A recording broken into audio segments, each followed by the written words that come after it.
Hey guys, tonight we're traveling back to the northern reaches of ancient China, where the cold wind stings your cheeks, and your eyelids snap open before the sun even dares rise. You're not waking up in a cozy bed or even on a straw mat in a warm hut. No, tonight, you're sleeping on packed dirt under a threadbare blanket, if you're lucky. Welcome to life as a conscripted laborer helping build the Great Wall of China, by hand. There are no machines, no brakes, and no promises. And yes, you probably won't survive this. So, before you get comfortable, take a moment to like the video and subscribe, but only if you genuinely enjoy what I do here. Tell me where you're watching from and what time it is for you. I love seeing just how far this sleepy little history caravan travels. Now, dim the lights, maybe turn on a fan for that soft background hum, and let's ease into tonight's journey together. You don't wake gently. You're yanked out of sleep by a grunt and a kick to the ribs.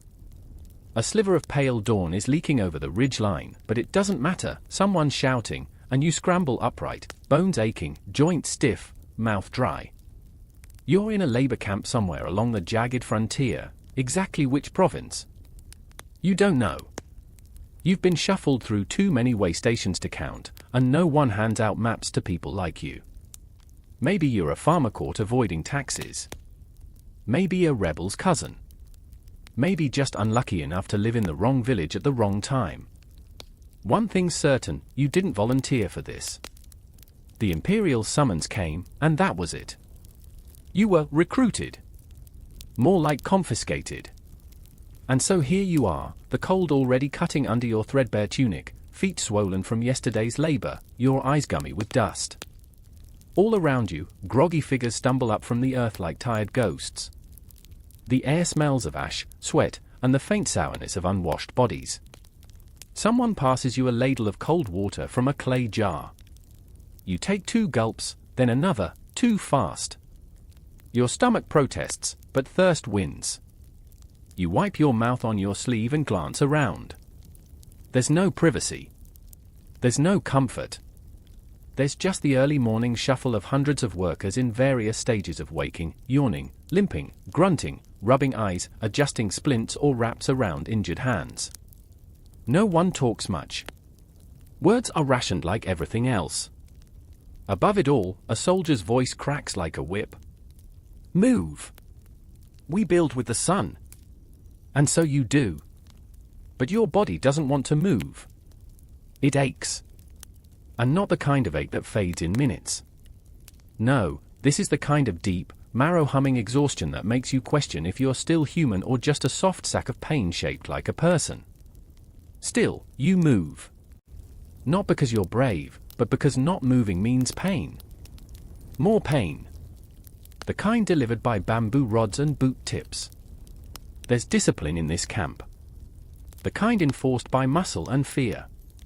Now, let's talk about what you slept in. You might picture a tent. Cute. No tents for you. You sleep under a simple lean-to made of sticks and a threadbare tarp, shared with a half-dozen other bodies, shoulder to shoulder like sardines that cry in their sleep.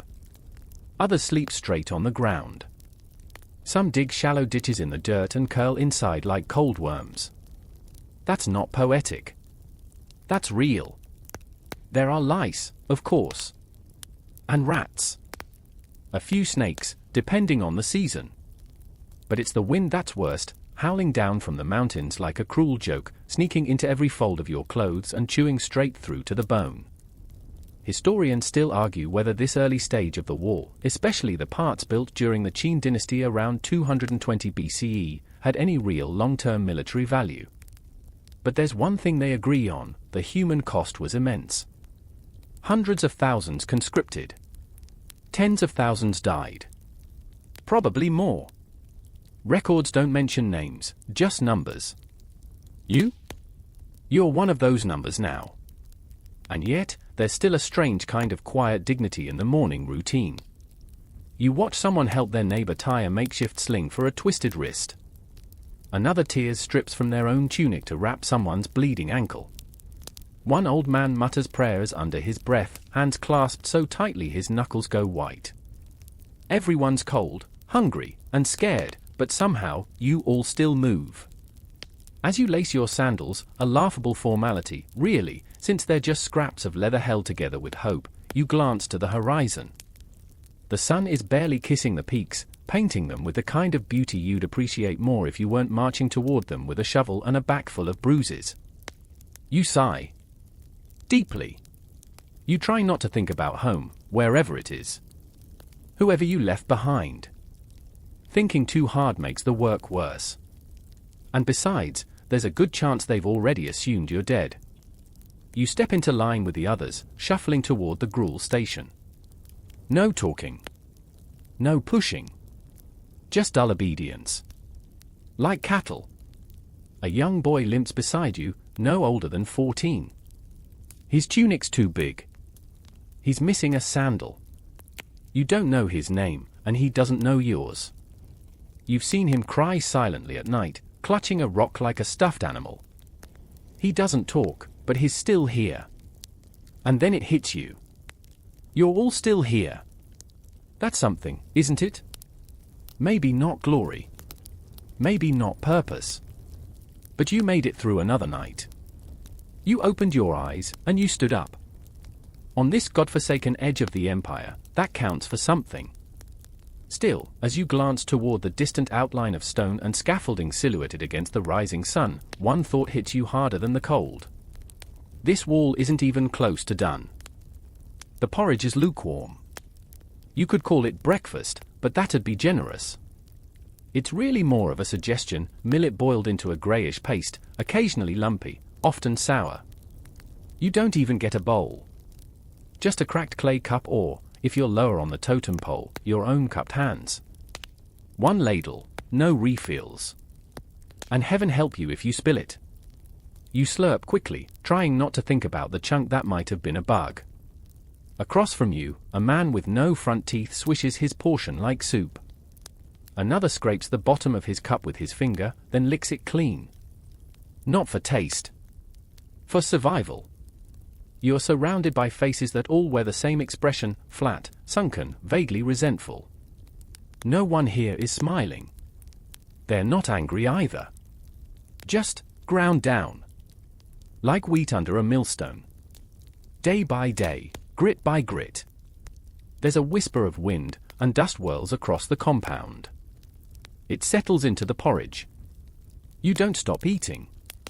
A guard prowls past the food line, bamboo switch tapping against his shin in rhythm. Tap. Tap. Tap. He eyes everyone with that same military squint, jaw clenched like he's hoping for an excuse. No one meets his gaze. Eye contact is a gamble, and you've already lost enough this week. You finish eating in under 2 minutes. Everyone does. Not because they're fast, but because there's nothing more to wait for. No hot tea. No second course. No moment to linger and chat about your dreams or your hometown. Those days are over. The only small mercy? You don't eat alone. You're among hundreds of others, farmers, prisoners, petty criminals, conscripts, debtors, all drawn from across the empire. You share nothing but this misery. And in some way, that's its own twisted comfort. A man 2 spots away coughs blood into his sleeve. No one reacts. Another slumps while eating, chin nearly dropping into his cup. He jolts upright a second later, blinking. Micronaps are dangerous. Fall asleep at the wrong time, and you wake up to a fist. Or worse, not at all. The guards call out names. Not real names, numbers, insults, or half-remembered places. Shandong Toothless, gear up. Crippled Wu, you're in basket crew today. Tall Ghost, move faster or I'll bury you in the wall. You're next. Forehead Scar. Hall Duty. That's you. You've stopped correcting them. The scars from a rock last month, not even worth remembering, but they latched onto it. Everyone here gets a nickname eventually. Real names are for people with real futures. You toss your empty cup into the communal wash bin, more like a puddle, and head toward the work shed. Calling it a shed is rich. It's a tent made from stitched tarps and scavenged bamboo poles. Inside, tools that look older than your grandfather. Shovels with splintered handles. Baskets woven from reeds. Hammers made of stone lashed to sticks. You're lucky if your shovel has a full blade. You're really lucky if your basket doesn't leak dirt all over your back. A young woman hands you a worn carrying frame. Check the ties, she mumbles, eyes not meeting yours. Last guy snapped on the ridge. Broke his spine. You nod and tug at the ropes. They hold, for now. Next to you, a hulking man tightens the straps on his own frame. His hands are like shovels. You recognize him, Jow the Brick, everyone calls him. Barely talks. Carries twice the load of most men. But even he's stooped. Even he looks worn thin. Here's the thing no one tells you before you get here, eating and working are not the worst parts. It's waiting. Waiting in line to eat. Waiting to be yelled at. Waiting for orders. Waiting while others collapse in front of you. Waiting to climb another hill and dump another load of dirt into a trench that doesn't even look like progress. The time between sunrise and labor is short, but it drags. It drips. Every moment is soaked in a kind of muddy anxiety. And even the food tastes worse because you know what's coming after. Your body is already sore. Your blisters already feel like they've come back to life, even though you just went to sleep 5 hours ago. And you know, this is just morning. The day hasn't even started. Someone bumps into you. You almost snap. But you don't. You breathe. Biting your tongue is a survival tactic, too. You glance down at your feet. The sandals are tied with twine. Your left one's fraying. If it snaps mid-haul, you'll be climbing barefoot across sharp rock. Again. You start calculating how to knot the strap tighter using a piece of reed you spotted near the water pit. Meanwhile, the overseer's voice cracks across the air again. Double loads today. Governor's visiting. There's a collective, quiet groan, more felt than heard. You see it in the eyes around you. Double loads mean double injuries. Double trips. Double collapses. But you can't protest. The governor's not coming here to see you. He's coming to count bricks and wag fingers and pose beside freshly laid stonework while holding a feather fan. You'll be miles away, hauling sand up a slope like a miserable, dusty ant. Historians still argue whether the Great Wall actually served its purpose. Did it really stop the nomads? Did it really secure the borders? Or was it mostly psychological, a show of strength, a massive, visible do not enter sign for future invaders? What no one argues about is this: the wall served someone. The emperor. The elites. The people whose meals didn't come with bugs and grit. You are not that someone. You hoist the frame over your shoulders. It digs into your collarbones. You wince but don't complain. Nearby, a skinny man ties rags around his hands for makeshift padding. Another rubs dried herbs on his swollen knee, muttering something about his wife's soup back home. Everyone has a ritual.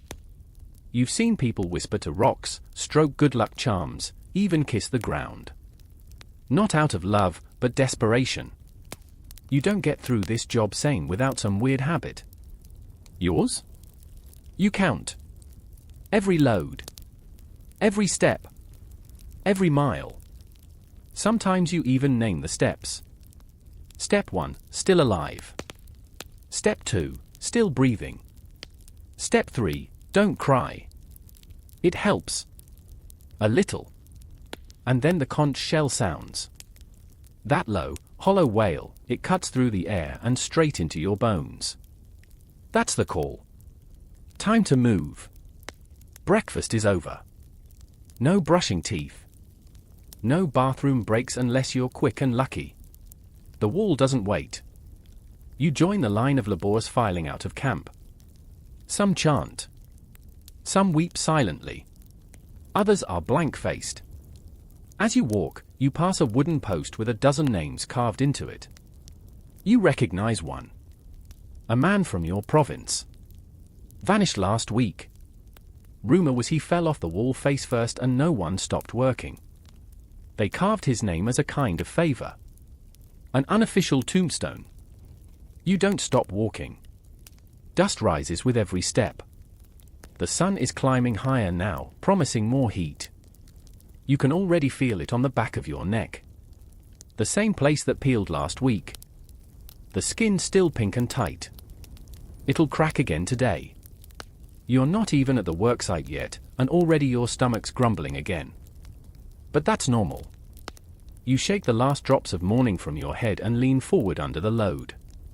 The wall isn't going to build itself. And you? You've got a full day of gritted teeth ahead.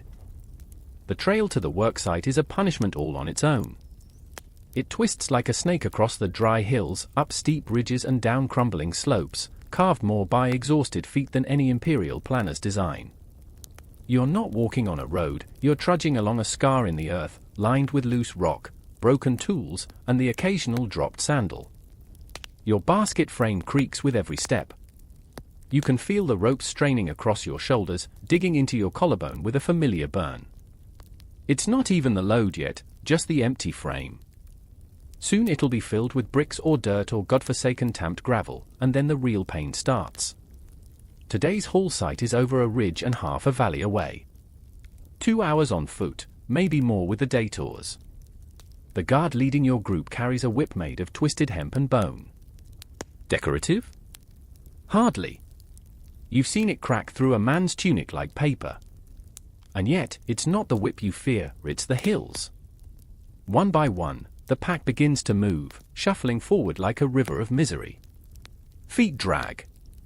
Breath fogs in the chilly morning air, though the heat is already building under your clothes. Your calves scream with the incline. Gravel shifts under your sandals, and a man behind you stumbles with a curse.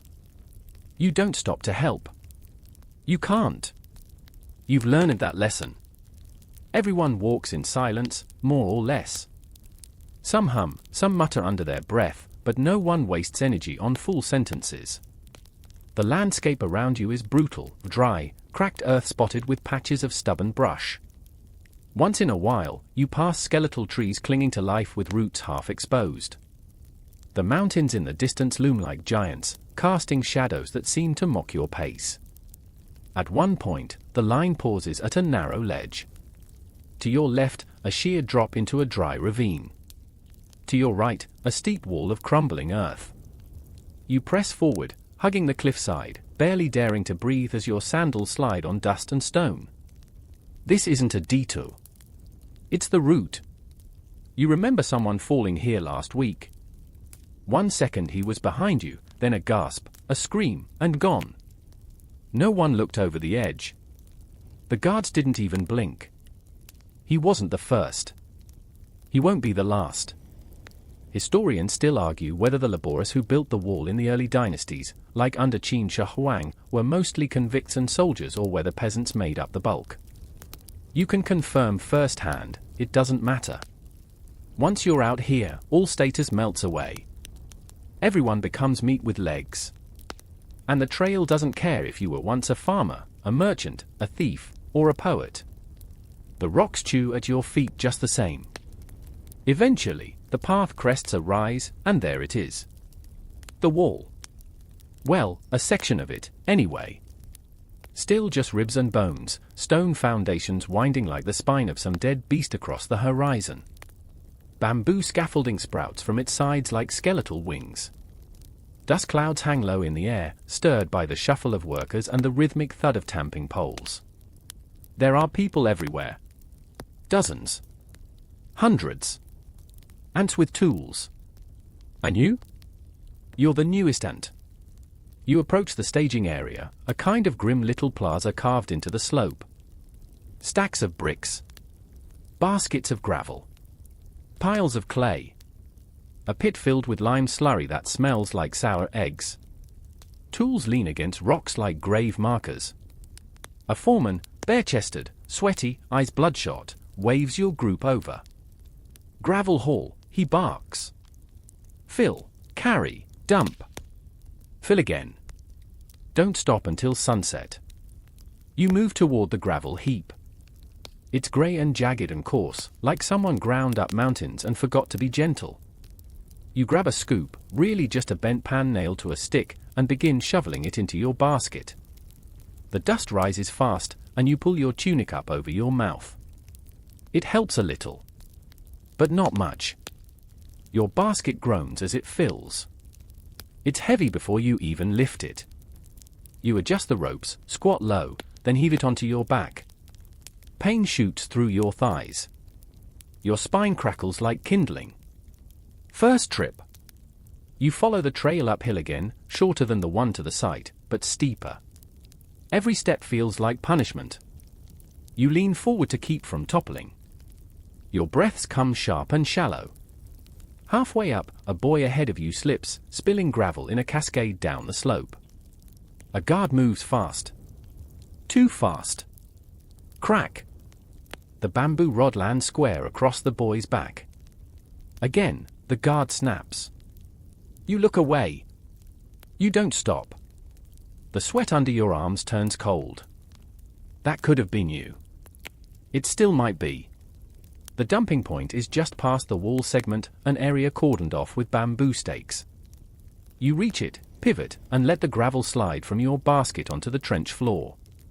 Then, without pause, you turn and head back down. One trip done. You'll do this maybe 20 times today. Maybe more. Depends on how cruel the foreman feels. Depends on how many bodies collapse and how many more get assigned double loads to make up the difference. You've already seen a few of those bodies. Covered in linen, laid out near the lime pit. The smell's faint but unmistakable. You'd think people would break down crying. Some do. But mostly, they just go quiet. Keep working. It's a strange emotional math. If you grieve now, you'll miss your quota. And if you miss your quota, you might be the next one under the cloth. To cope, you count again. 1 step. 2. 3. 4. 5th step, maybe you'll live. 6th step, maybe you won't. Quirky tidbit time? Here's one. Some sections of the wall were literally built using sticky rice. Yes, actual rice porridge mixed into the mortar to strengthen it. Turns out, it made the bricks stick better than plain lime alone. You think about that sometimes as you carry your gravel, wondering if today's effort will hold longer than your bones will. Eventually, the sun climbs high. You don't look up, but you feel it, sharp and aggressive. The kind that bakes through cloth and boils your brain inside your skull. You taste salt as sweat drips down your lips. Your eyes sting. You keep moving. Lunch comes late. If it comes at all. Someone blows a whistle. You drop your basket and sit down right where you are, back against a rock. A girl from the kitchen crew comes by with a wooden ladle and a single pot. Inside, more millet. A pinch of greens, maybe. You get half a cup. It tastes like glue and defeat. But it's warm, and right now, that's gold. You sip it slowly. One of the older men beside you taps a stone rhythm on his basket rim. You hum along before you realize you're doing it. For a moment, just a flicker, you forget the pain. You imagine a future. One where the wall is finished. Where you're released. Where maybe, just maybe, you go home. But then the whistle sounds again. And you stand. And you lift. And you climb. Your legs don't hurt anymore. That's the good news. The bad news? You can't feel them at all. At some point, maybe after trip 13, maybe 14, the pain numbed itself out. Now your lower body moves like a ghost limb, swinging forward, setting down, bracing uphill. Repeat. Like it belongs to someone else. Gravel haul, gravel dump. Again. And again. And again. You stop thinking in words.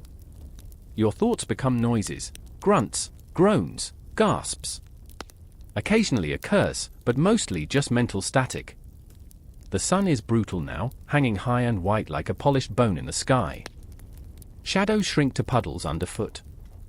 The rocks radiate heat upward, as if the ground is cooking you from both sides. A man ahead of you collapses. No drama, no moan, just drops.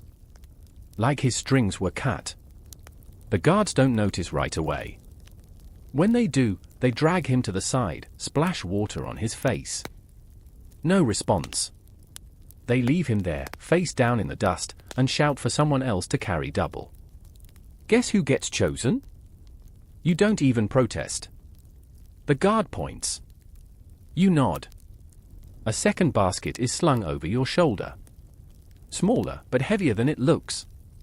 The added weight pulls your spine into a question mark. You move like a beast of burden now, drool stringing from your chin. Welcome to the bonus round. As you trudge, your thoughts drift to something odd. What do the soldiers really think of you?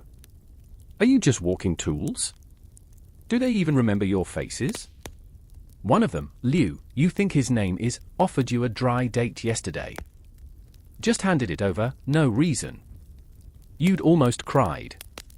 Historians still argue whether the labor force for the wall was deliberately starved to increase control, or if it was just plain, old-fashioned negligence.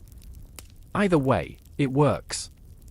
You're too weak to rebel, too hungry to resist, too tired to plot escape. A perfect machine of misery. And yet, there's strange beauty in the ruin. You reach the higher part of the construction site, where actual stone is being set. Not just gravel and dirt, but real, quarried blocks, etched with marks from chisels.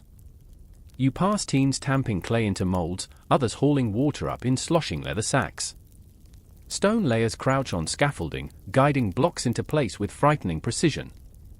One slip, and the whole thing could fall. A man with a hawk feather behind his ear barks commands. He wears a copper bracelet, a sign he's a master mason, rare around here. You pause near his station just long enough to glimpse the process. The mortar being smeared between the bricks is white and sticky. You recall the rice story again and wonder, was that weird fact real? Or just something someone made up to pass the time? Either way, this section of the wall gleams faintly in the heat, already taller than a two-story house. Its edges are sharp, stones perfectly fitted. It's impressive. You almost hate to admit it. You think, maybe, something this massive might actually survive centuries. Long after your bones are dust. Long after your name is forgotten, even your nickname, forehead scar. Will anyone know you were here? Will they care? Probably not. But you do your part anyway. You dump the gravel, turn, and descend again. The air changes by mid-afternoon. What began as stifling heat now feels smothering. Like breathing through a hot rag. The sky is clear, but there's tension in the wind. You've seen this before, when storms roll down from the mountains like hungry beasts. And right on cue, the breeze picks up grit. It stings your eyes, bites your tongue. A few older workers glance at the horizon. You can see it too, a haze gathering in the west. Not clouds, not exactly, just a dense wall of brownish dust creeping closer, slow and inevitable. Sandstorm, someone mutters. The guards shout for everyone to hurry up. Double pace. Triple loads. You half laugh. If they want a statue speed from flesh and blood bodies, good luck. But you move faster anyway. Because getting caught out mid-haul during a sandstorm? That's a death sentence. You've heard stories, lungs filled with dust, eyes scratched blind, people buried where they stood. Your next trip is rushed. You load the basket too fast, shifting gravel unevenly. As you climb, you feel the wobble. The weight slides to the left. You tilt, nearly fall. Your ankle twists, but holds. Close call. The wind howls now. You can barely hear the whistles and barked orders. You reach the top just in time to dump your load and dive behind a stack of stone blocks. The storm hits. And everything disappears.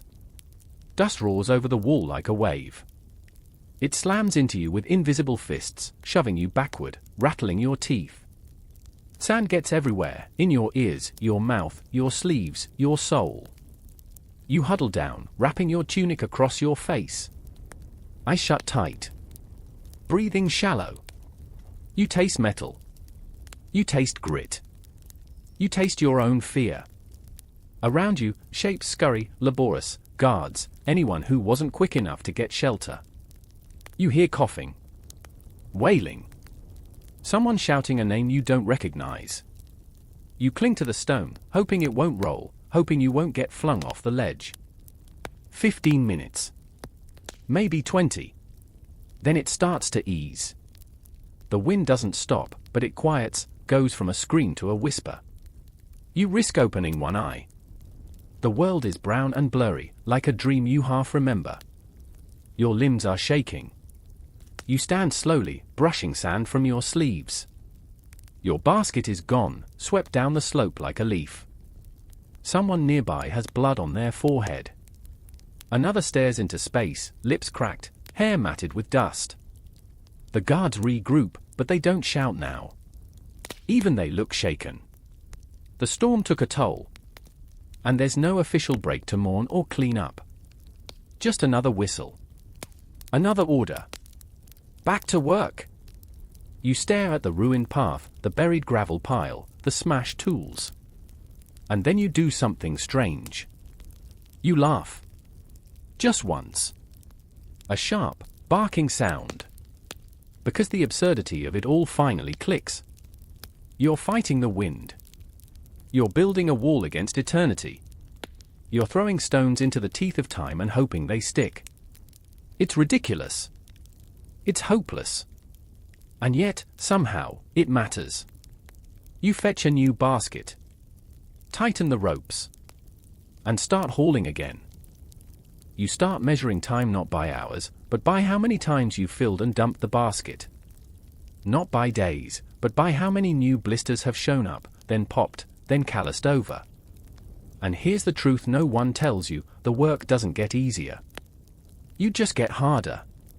You don't get stronger in the way a warrior does, or a blacksmith with proud arms of muscle. You get stronger like tree bark, dry, cracked, and resistant to feeling. You become a creature of rhythm and grime. Your body adjusts to constant ache, your mind to constant repetition.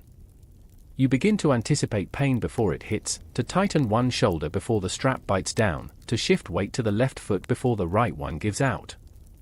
Somewhere in the mess of weeks, or months, depending on how long you've been here, you stopped counting around the time your sandals fell apart, you're moved to a new team, foundation setters.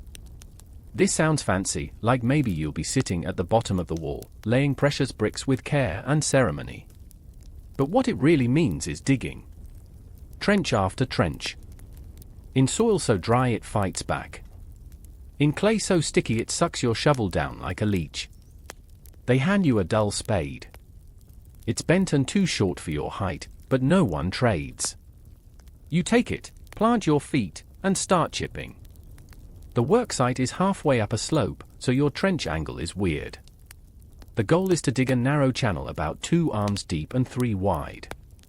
This is where gravel, brick rubble, and lime slurry will go to form the base of a future wall segment. Strong foundation, strong wall, that's the motto the foremen love to shout. Your hands are already raw. This job will finish them. The soil starts with a layer of loose dust, easy. Then comes gravelly loam, tolerable. But then, oh joy, dry clay. Each stroke hits like you're pounding a stone. The spade bounces. Your wrists buzz from the impact. A kid nearby, maybe 15, breaks his spade handle in the first hour. He gets a replacement. It breaks again by sundown. He doesn't get a third. So he's reassigned to hauling stones barefoot. You don't envy him. You crouch low, drive the spade in with your heel, pry a chunk loose. Again. And again. Your palms split open in a pattern that now resembles some weird constellation. One quirky tidbit? Foundation trenches in some places used to include buried talismans. Bits of silk, chicken bones, jade scraps, stuff meant to ward off spirits or anchor good luck. You've never seen any here, though. Maybe they're buried deeper. maybe this project doesn't get blessings. Instead, the only thing beneath this soil is more soil. And the bones of those who dropped in place. You discover one by accident. Your spade hits something solid. You think it's rock at first. But when you dig around it and lift it free, it's unmistakably part of a ribcage. You freeze. No one else does. Back to work, a guard shouts, barely glancing. You're expected to toss the bones aside, maybe bury them deeper if you're sentimental. You do neither. You set them gently on a flat stone nearby, not for ceremony, but because they deserve at least that much. Historians still argue whether bodies buried in the wall were intentional sacrifices, or just the unclaimed dead, too many, too weak, too remote to carry home. You suspect it's the latter. No one planned this.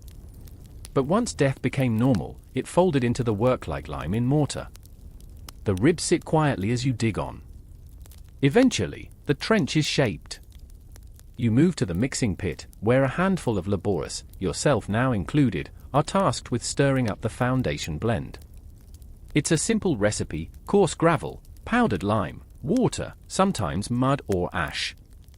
But there's a secret ingredient. You heard a rumor back when you were hauling gravel: blood makes mortar stronger. Is it true? No idea. But the guards certainly don't mind when a worker cuts their palm and bleeds into the mix.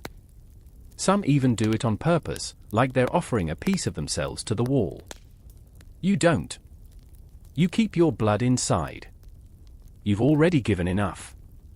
The lime dust gets into your lungs as you mix. It burns. You cough, then cough again. It clings to your lips, tastes like chalk and salt. You keep stirring. Once the mix is ready, you carry it in shallow trays to the trench. Another team smooths it flat with long wooden slats. You help for one turn, learning the slow back and forth, the dance of leveling wet slop in perfect horizontal stripes. You're told it's crucial: an uneven base means cracked bricks above. The sweat from your arms runs down into the mortar.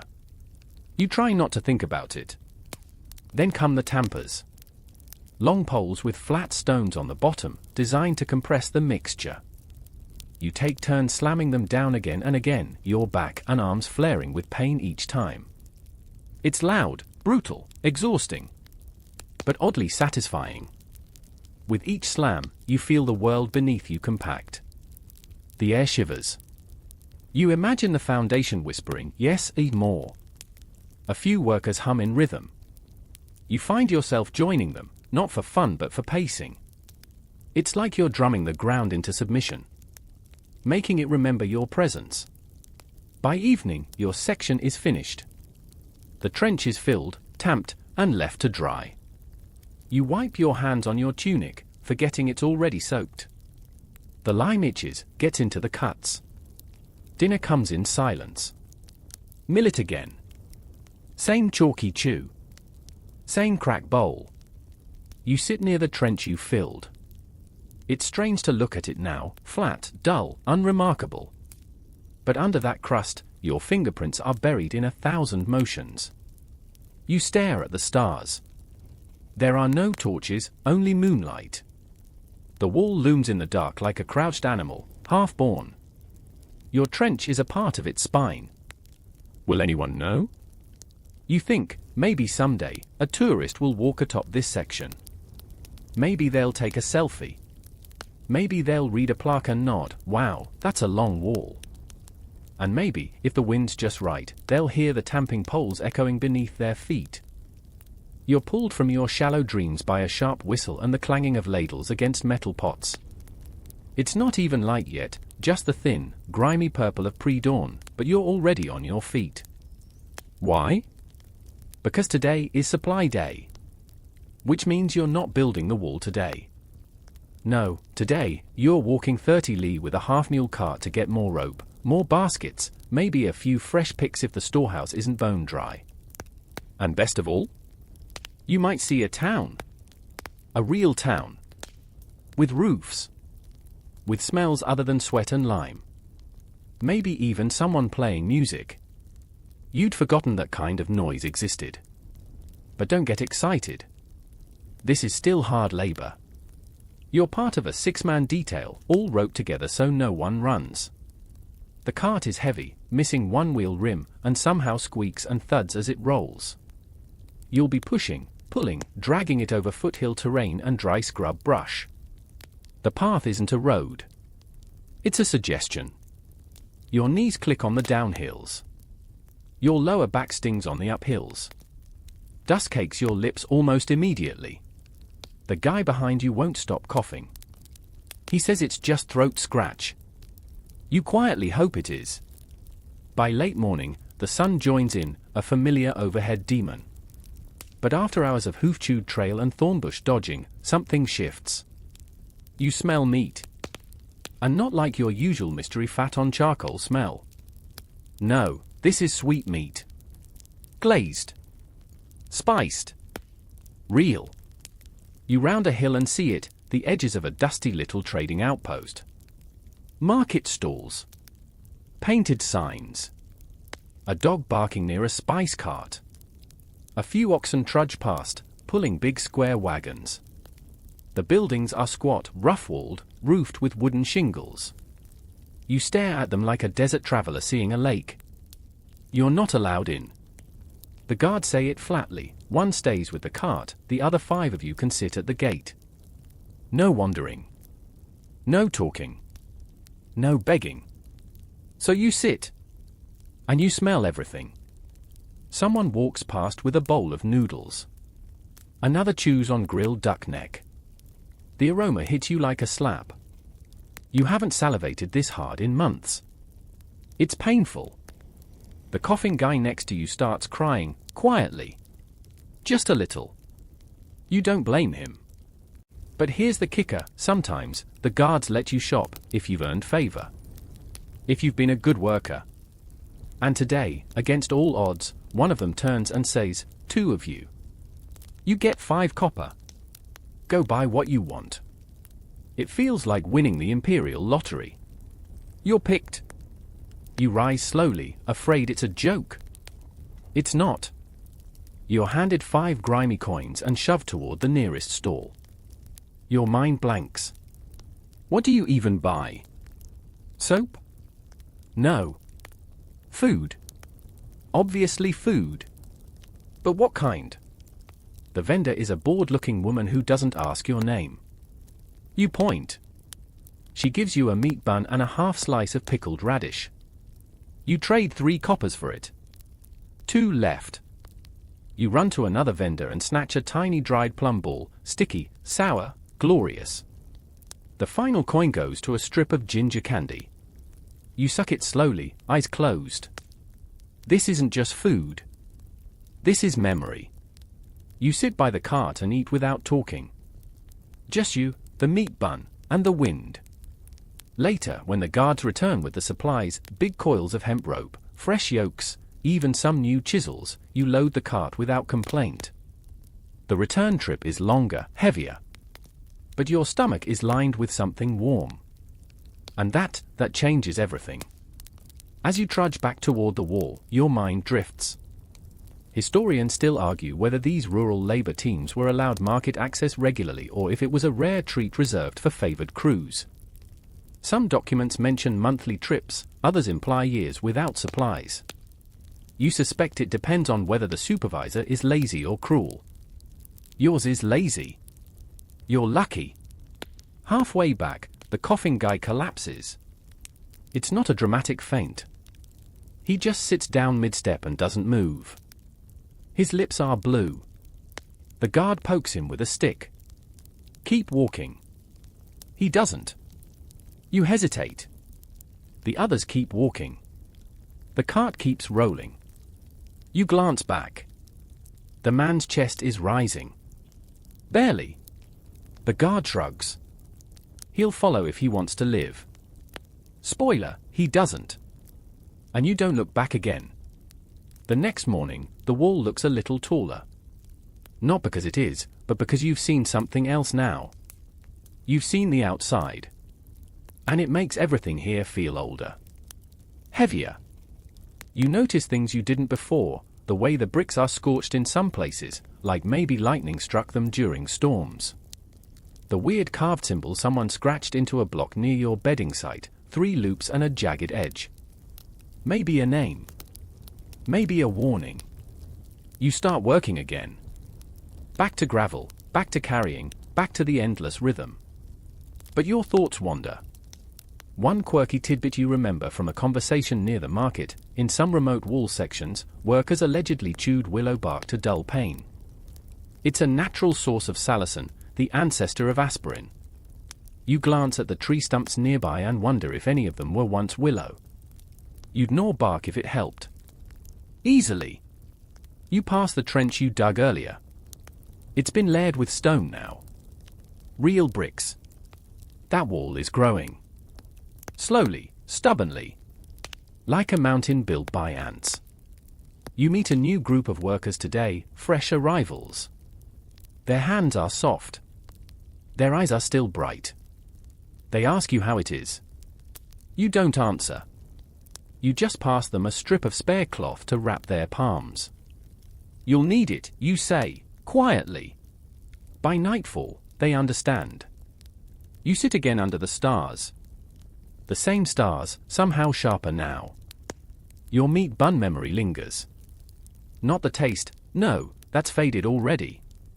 But the feeling of choice. Of currency. Of doing something for yourself, even if only for an hour. You trade a month of millet for that again. Maybe next supply day. If you last that long. Your dreams are strange now. You lie on the packed earth, limbs throbbing and skin tight from sunburn, and your mind conjures walls that stretch into the stars. Walls that loop like snakes, vanish into clouds, or grow legs and walk across valleys on their own. You dream of a gate that opens into the sea. You dream of bricks screaming when stacked too tight. And sometimes you dream you're the wall itself. That your bones are foundations, your veins mortar, your eyes little arrow slits watching a future you'll never live to see. You wake up sore, but not from the dream. From the real brick lifting you're now assigned to. Yes. You've been promoted, or punished, depending on how you look at it. No more hauling gravel. No more digging trenches. You're now part of the Brick Rise team. You'll be building the actual vertical face of the wall. Congratulations. You've reached the core of the madness. The bricks are rectangular, rough, and slightly different at every edge. They're fired in temporary kilns, constructed right at the site, and cooled in giant pits of ash. You can always tell when they're fresh, they're warm, like stolen sunlight. And heavy. Each brick weighs more than it looks. Somewhere between a newborn goat and a sack of grain. Multiply that by 200 per shift, and you're now lifting your body weight every few minutes. You don't sweat anymore, you leak. It's a process. The mortar is a stiff, gritty mix. Mud, lime, sand, and, according to rumor, sticky rice water. Yeah, that kind. Apparently, its starch molecules bond with the lime and make the wall stronger. Historians still argue whether sticky rice mortar was used throughout the wall or only in special sections, but out here, the smell is definitely, suspiciously sweet. You find yourself hungry even as you work with it. Bricklaying follows a strict rhythm. First, you scoop the mortar, slop it down, slap a brick on top, tap it level with a stick, scrape off the excess, and repeat. Again. And again. And again. Too little mortar, the wall crumbles. Too much, and the bricks slide. There's no formal training. You copy the guy next to you. If he's good, you get good. If he's terrible, you both build a leaning tower of sadness. One guy in your crew has a lazy left eye and no sense of level. Every wall section he touches veers left like a drunk ox. You're eventually assigned to fix his work. Lucky you. The tools are primitive. Flat stones as trowels. Straight sticks with string to guide the line. No steel levels. No spirit bubbles. Just eyes, hands, and the angry shouts of the overseer when things wobble. One time, you place a brick slightly off-center. A whip cracks behind you before you can correct it. Your back erupts in pain. You grit your teeth and keep laying. The funny thing is, after an hour or two, you start talking to the bricks. Not aloud, not after the guy who got sent to the boundary line with no shoes. But in your head. You say things like, "All right, little friend.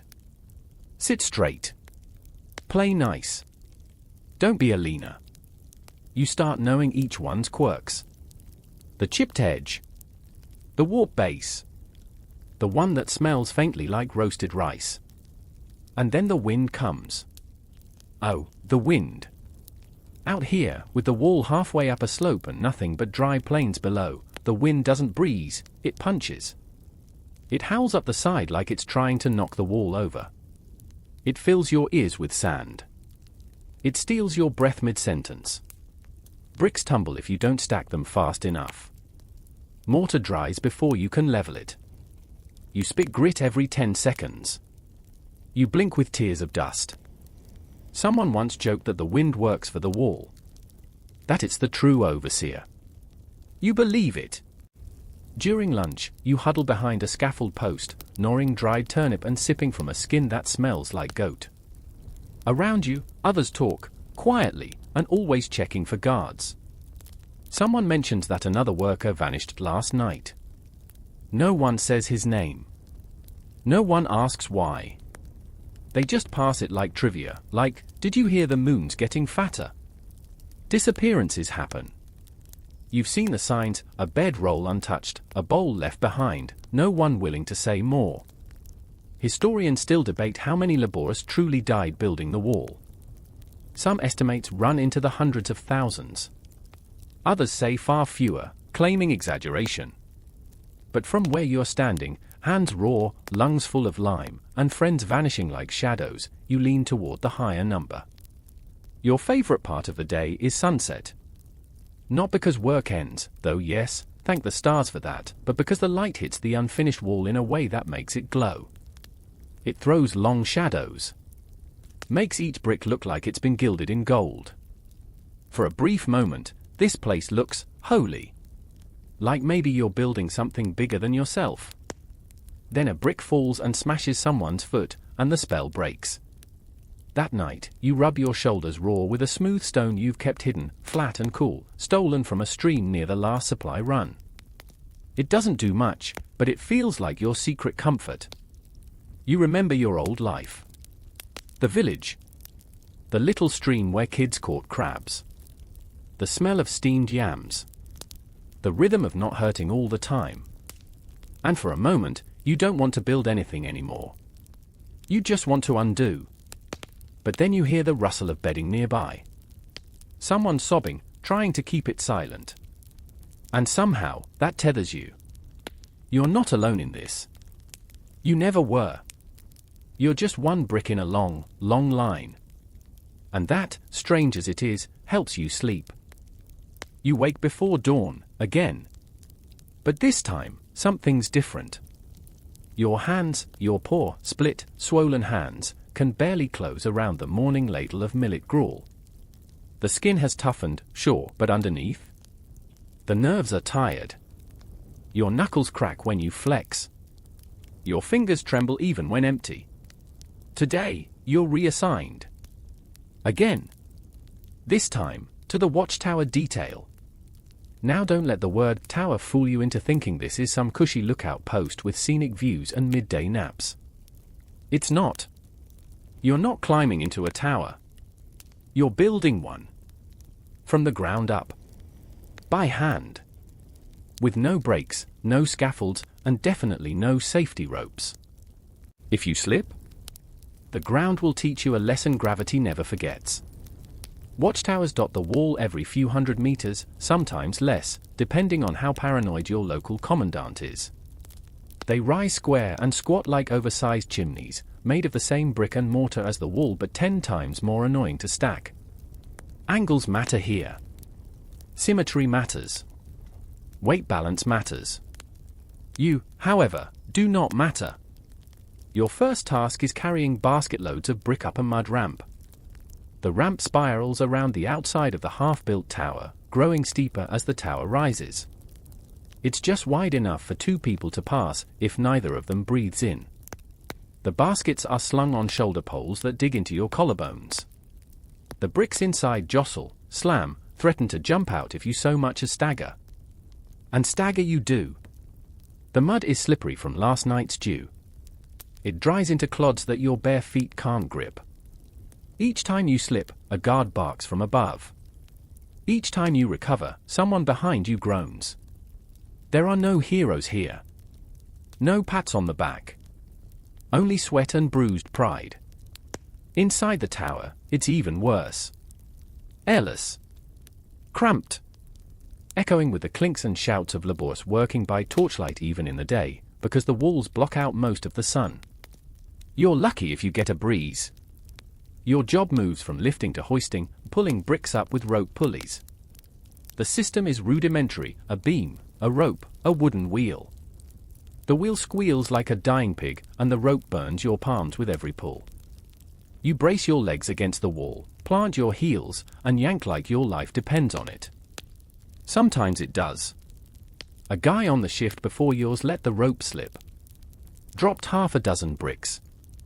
One hit someone below. He didn't make it. No ceremony, no burial. They just covered him with a tarp and shifted the work detail left. You're numb to it now. It's up here, in this high perch of pain and panic, that you start noticing the big picture. You can actually see the wall stretch into the horizon now.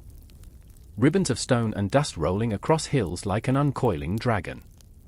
Far in the distance, smoke curls from another tower's site.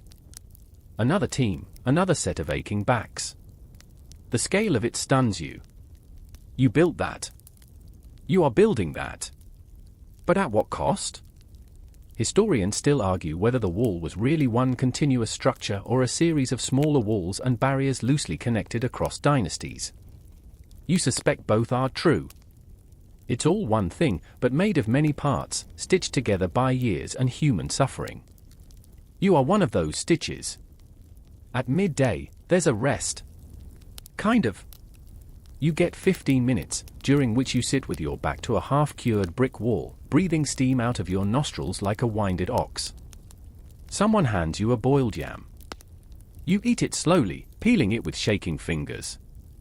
It's hot, fibrous, and tastes like heaven. Someone jokes that if the invaders knew what this wall cost, they'd just go around out of respect. Another says, they already do. You all laugh.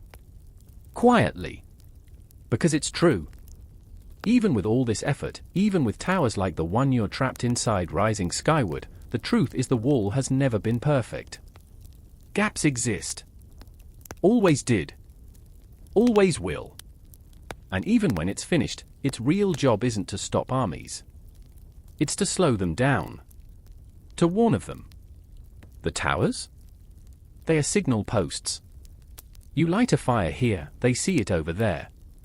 Then another fire. Then another.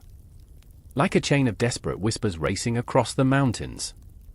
One quirky tidbit someone mutters during rest: supposedly, some garrisons used wolf dung in the signal fires to create thicker smoke. Blacker columns, visible farther. You don't want to know how they collected it. Afternoon work begins with hauling water up the tower. You're not sure how, but this task is worse than hauling bricks. Sloshing, dripping, soaking your legs. The rope cuts deeper now. You wrap your palms with spare cloth, but it's like trying to carry hot oil in paper. You pause once at the edge of the tower. Just for a second. It's not a jump impulse. Not exactly. It's a wonder. That this is your life now. That you're standing 5 stories up on a tower no one will remember you for. That you might die here. That even if you live, you'll leave nothing behind but your blood in the mortar. The wind blows hard.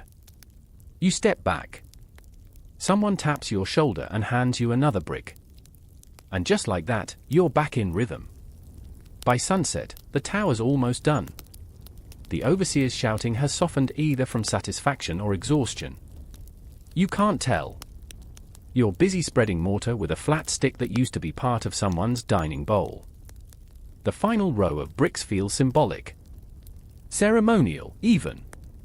Everyone slows down. Aligns them more carefully. Smooths the mortar a little more. You get to place one. Your fingers tremble as you do it.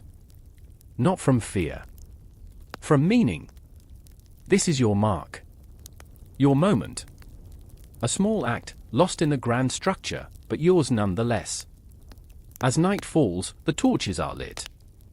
Their glow dances along the inner walls of the tower, casting flickering shadows. You're told you'll sleep up here tonight, as part of a new observation rotation. You lie near the northern slit window, watching the moon rise. It's so quiet. Below, the wind moves across the wall like a song. Or a sigh. You wrap your arms around yourself and close your eyes. And somewhere, in the deep quiet of your bones, you realize this tower isn't just made of stone. It's made of you. Your new reality, waking to a world above the world. You're no longer sleeping with dirt in your mouth or tangled in the legs of 20 other laborers. Now, you're up in the tower, perched like a wary hawk, barely warmed by a threadbare blanket and half a candle's worth of fire. It's quieter up here, but no more restful. You open your eyes to wind. It never stops. Not up here. It whips around the corners of the tower and moans through the narrow arrow slits like the ghosts of the workers who didn't last. You wrap your robe tighter, tuck your feet beneath your legs, and rub at your chapped knuckles while the morning sun creeps over the ridgeline like a lazy dragon. Today, you're not building. You're watching. A break, you think?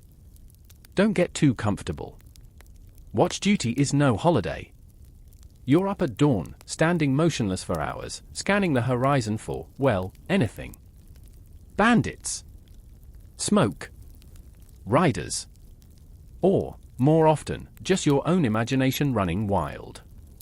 The land stretches far and wide in every direction, and after a while, your eyes start inventing shapes. You swear you saw a Mongol horseman yesterday, but it was just a rock wearing a bush like a hat. The work is different, sure, but it drains you all the same. Not your muscles, your mind. You can't stop thinking up here.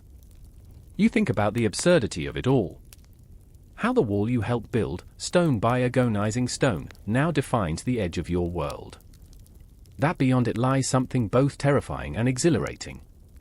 A place you've never been and probably never will be. The wall is meant to keep them out. But sometimes, staring into the distance, it feels like it's keeping you in. Your companions on watch are an odd mix. One's an old veteran with a long scar down his cheek and stories about demons in the desert. Another's a kid barely sprouting chin fuzz, here after his father tried to bribe a tax official and got the whole family sent to work service. They talk little. Staring too long out there makes small talk feel meaningless. The boredom is so thick you could mortar it between bricks. At least until signal training begins. Mid-morning, you're shown the fire pit atop the tower. It's dry, square, filled with kindling, and sealed under a clay cap to keep it protected. You're taught how to strike a fire quickly, even in wind. The trick is goat fat soaked into the starter twigs. Then come the drills. Raise one column of smoke. Possible raider. 2 columns? Confirmed group sighted. 3? Enemy crossing. Full alert. You practice lighting and smothering, again and again. The smoke chokes your lungs. Get in your robes, your hair, your nose. By evening, you smell like a chimney someone cried into. But hey, you're becoming part of the system now. A thread in the wall's grand nervous system, primitive, yes, but ingenious. One quirky tidbit you hear, in some regions, they use mirrors to flash light signals across vast distances on sunny days. Supposedly faster than smoke, when the weather cooperated. You look at the dull grey sky and try not to laugh. Still, there's pride in it, strange as that sounds. Your part matters. If trouble shows up, you are the warning bell. You could save lives. Delay an invasion. Turn a trickle of soldiers into a prepared defense. Or maybe not. Historians still argue how effective the wall was in real battles. Some say it deterred attacks entirely. Others argue it was breached often and only served as a psychological boundary. You can't decide which side you believe. But here, in the quiet, you want to believe in the purpose. The day drags. Watching. Waiting. Wind in your ears like ocean surf. You start pacing just to stay awake. You invent names for rocks in the distance: slouched uncle, sleeping cow, angry turtle. It works for a while. Then night falls. And the real fun begins. Night watch is something else entirely. The silence grows teeth. Every sound, a snapping twig, a shifting breeze, makes your skin twitch. You start imagining what could be out there. Hooves. Thieves. Spirits. There's a saying one of the guards mutters just before his shift ends. Day is for labor, night is for ghosts. You're not sure if he's joking. You light a small torch, just to feel less alone. But fire has rules here. Too much light, and the post commander might accuse you of signaling unauthorized messages. Too little, and you might miss the wolf sneaking up the slope. Yes, wolves. They're real. They come sniffing sometimes, drawn to waste or the scent of cooked yam peelings. You hear their howls echo between tower hollows. Once, you spot their eyes, two flickers like coins in the dark. You throw a stone. It blinks. Then vanishes. The others on shift with you stay close now. You form a silent brotherhood of sleepless guardians. One guy starts softly humming an old folk song about home. It's barely a whisper. But it helps. You all keep your eyes peeled for fire columns from other towers. Nothing comes. Not tonight. Which is a relief. But part of you wants to see smoke. Just to know something's happening. That you're not all just standing around while the world forgets you. Toward dawn, the clouds open. Not for rain. For stars. You've never seen so many. With no city lights, no lamps, and no distractions, the sky is an explosion of pinpricks and splashes. Constellations you've only heard in stories stretch from one side of the wall to the other. One guard claims if you stare long enough, the stars move. You believe him. Everything moves out here. The sky. The wall. Time itself. Your eyes drift shut without meaning to. You lean against the edge of the tower, head tilted back, and suddenly you're dreaming again. Of walls made of cloud. Of bricks that float. Of towers rising into the stars. A whistle jerks you awake. Shift change. You climb down the ladder slowly, feet numb, eyes half closed. Your hands still smell like smoke. Your robe soaked in wind. But your heart? Strangely full. You saw nothing tonight. And yet, you were the first line of defense. A gate no enemy tried. A voice that didn't have to shout. A candle in the dark, never needed, but always ready. You lay down as the sun peeks up over the ridge again, red and raw. It paints the edge of the wall in firelight. You smile. You kept watch. That's something. You wake to the sound of a man groaning.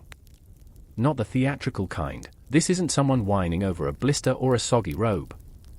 No, this is deep, from the gut. The sound of a rib that cracked too far or a joint that's finally given up on loyalty. Turns out, someone fell during a night climb between two towers. He's still breathing, but not moving. You're told to help carry him to the infirmary, which is generous language for that tent next to the latrine where the healer squints at your wounds and hopes you don't die before breakfast. You lift from the legs. His foot hangs at a wrong angle. You do not look too closely. That's the thing they never really tell you about the wall. Even when you're not building or climbing or hauling, the injuries keep coming. Infection. Malaria. Crushed fingers. Collapsed lungs from a fall. Some from work. Some from boredom. One guy tried to carve a chessboard into the bricks and stabbed himself in the thigh by accident. He survived. The chessboard didn't. But today, after the wounded man is laid out and given a handful of bitter herbs, your name is called. New assignment. You're being moved to the supply chain. You blink. The what? Turns out, the wall doesn't build itself, but neither does it feed, clothe, or equip itself.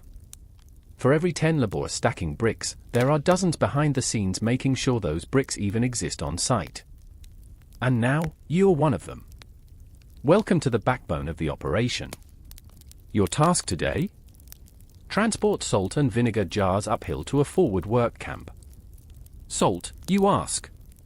Yes. Not just for seasoning the dismal rice gruel, though let's not pretend that's unimportant, but for preservation. It keeps meats from spoiling, cleans minor wounds, and helps the body keep precious water. And vinegar? That's the ancient answer to almost everything. It cuts stink, disinfects wounds, softens leather, and, so they say, wards off evil spirits. You doubt that last one, but you're not ready to argue. So now you're back on the trail again. You've done the heavy hauls before, bricks, mud, wood, but this one's different. Each jar of vinegar sloshes unpredictably, threatening to splash up and crack its own ceramic shell. It's like carrying sleeping babies made of soup. And the path? Oh, delightful.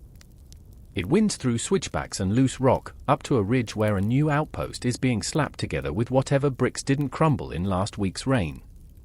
The sun is at full blast again. Naturally. Your robe sticks to your skin. You consider, again, how smart it was to shave your head before this whole ordeal started. The vinegar scent seeps into your pores. You're becoming a walking dumpling. One of the guards hiking beside you mutters a joke.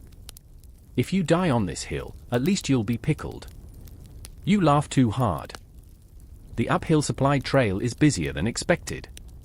Teens pass carrying firewood, rope, bundles of dried reeds, even live chickens in straw cages. Every part of this machine depends on the others. Someone forgets nails? A tower doesn't finish.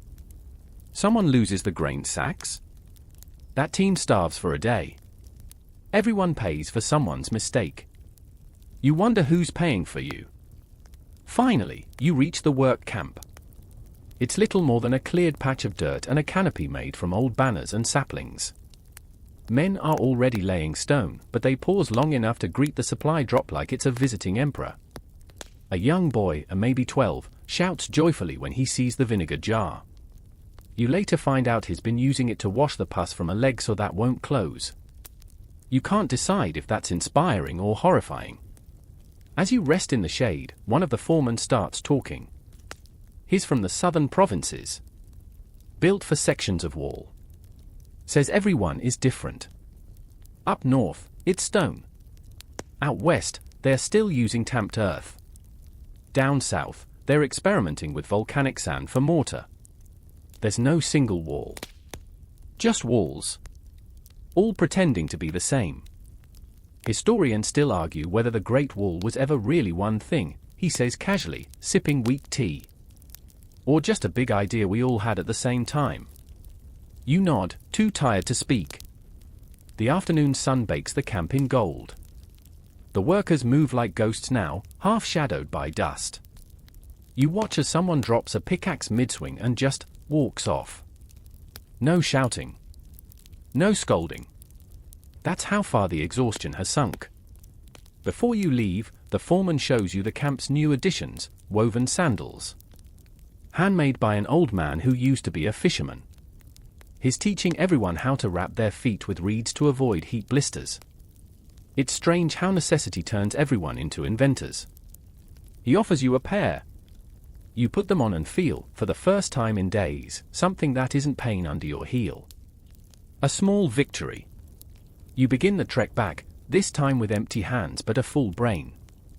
You've seen how many lives keep this wall alive behind the scenes. It's not just soldiers and slaves. It's cooks, carpenters, water haulers, vinegar boys, and you. You're one of them now. The sun's lowering. The sky burns orange, then softens into peach. You catch your own reflection in a puddle, cheeks burned, jaw square, eyes heavier than they used to be. You don't recognize yourself. And maybe that's okay. Because the wall is changing you, just as you're changing it. Brick by brick.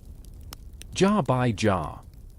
You return to base late, your robe stiff with sweat, feet aching, sandals already fraying. You sleep hard that night.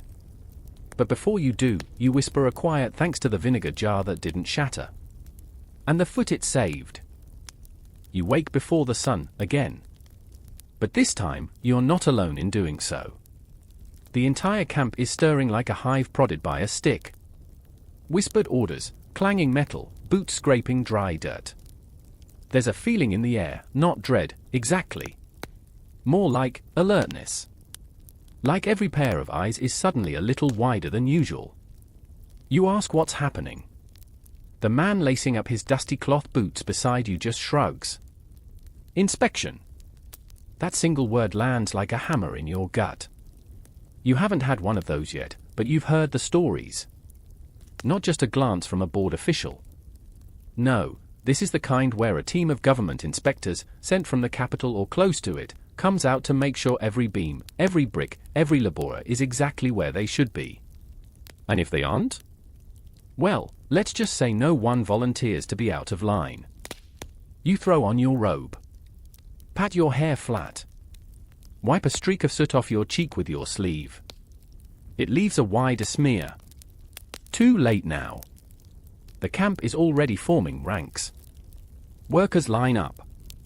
Supervisors bark names. Soldiers adjust their armor to look slightly less like they've slept in it for a week, which, of course, they have. And then, silence.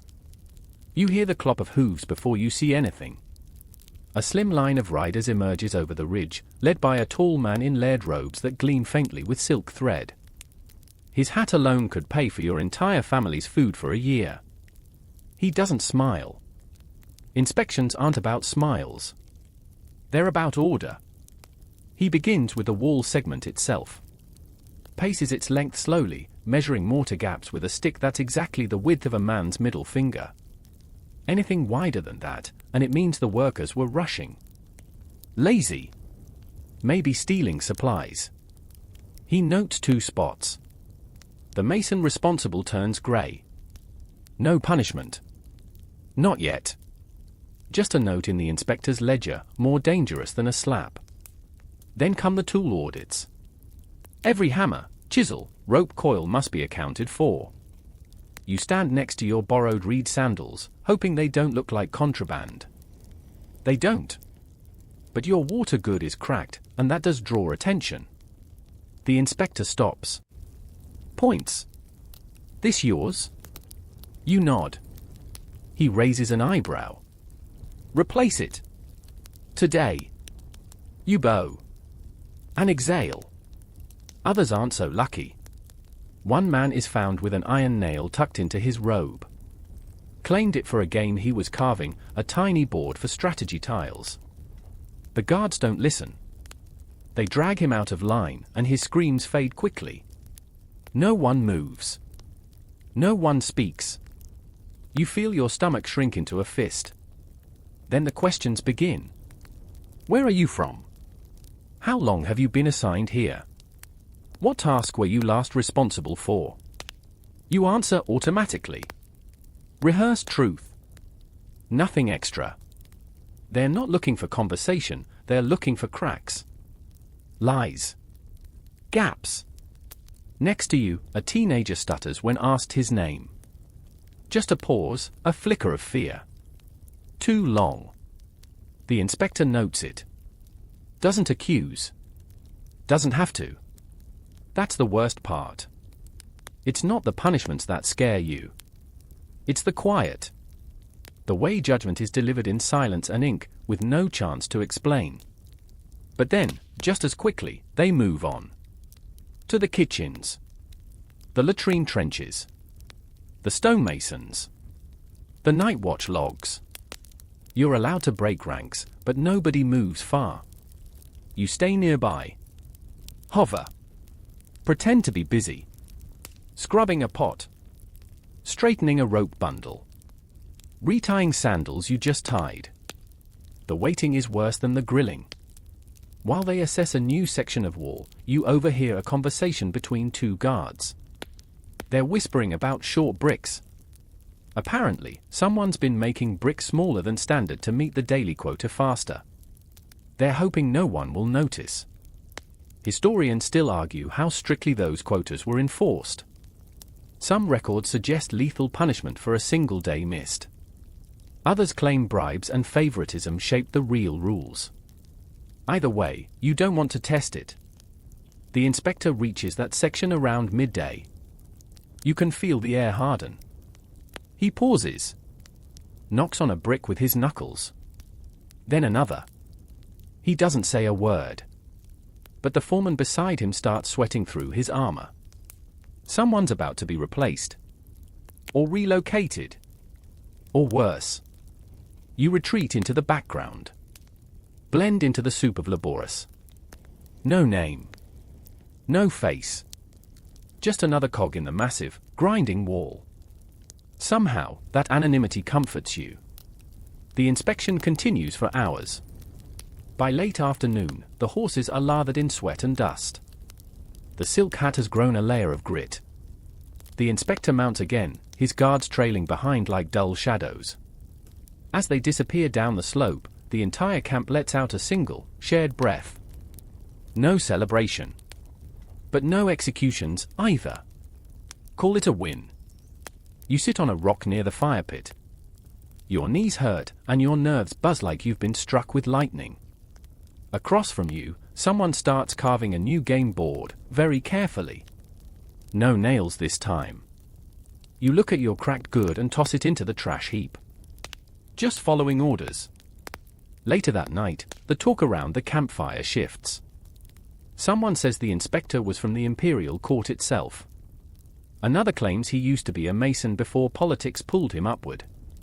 A third whispers that he's seen 5 executions in one day at his last post. Everyone has a theory. No one has peace. You lie down, staring at the starless sky, and think about how much pressure it takes to keep something this massive, this impossible, standing. It's not just sweat. It's fear. It's silence. Watchful eyes. Ledger scratches that decide fates. Still, there's a strange solidarity in surviving it together. The man who almost got caught with the 2 small bricks. You help him with the firewood the next morning. You don't say anything. Neither does he. But when he passes you a hot dumpling from the mess pot, you understand. This is the real wall, not just stones and towers, but the quiet web of hands and shoulders holding it all up. Supporting one another when the cracks start to show. One inspection down. Who knows how many to go? But for now, you're still standing. And that's enough. There's no alarm bell, no trumpet, no shouted order, but you feel it the second you wake up. Today is going to be very, very bad. Your instincts were right the day of the inspection, and they're right again now. Because as soon as your feet hit the ground, you're told to grab your tools. No rice. No tea. Just go. You're headed to a landslide zone. Apparently, a section of the wall collapsed last night. You blink. Collapsed? You thought the Great Wall was invincible. That once the bricks were stacked and the mortar dried, that was it. A mountain in stone. Something that could survive storms, earthquakes, and armies. Turns out, that's the myth. The reality is a little softer. Rain had come 2 nights ago. Not a drizzle, a monsoon. The kind that turns gravel into pudding. And the slope beneath that section? Looser than anyone realized. That wall segment was just sitting on a bed of wet hopes and forgotten calculations. So now, a 30-yard section is gone. Not cracked. Not dented. Gone. Like it was never there at all. You and about 200 others are rushed up the slope. Some haul tools, others carry logs for scaffolding. You're handed a shovel and told, help dig out anything salvageable. The air still smells like mud and moss. You're soaked with sweat before the sun even clears the ridge. What you find under the rubble is upsetting. Some bricks are intact, but most have shattered. Timber beams are warped. And near the bottom, half buried beneath clay and granite, a body. You stop digging. He's been there a while, clearly one of the night watch.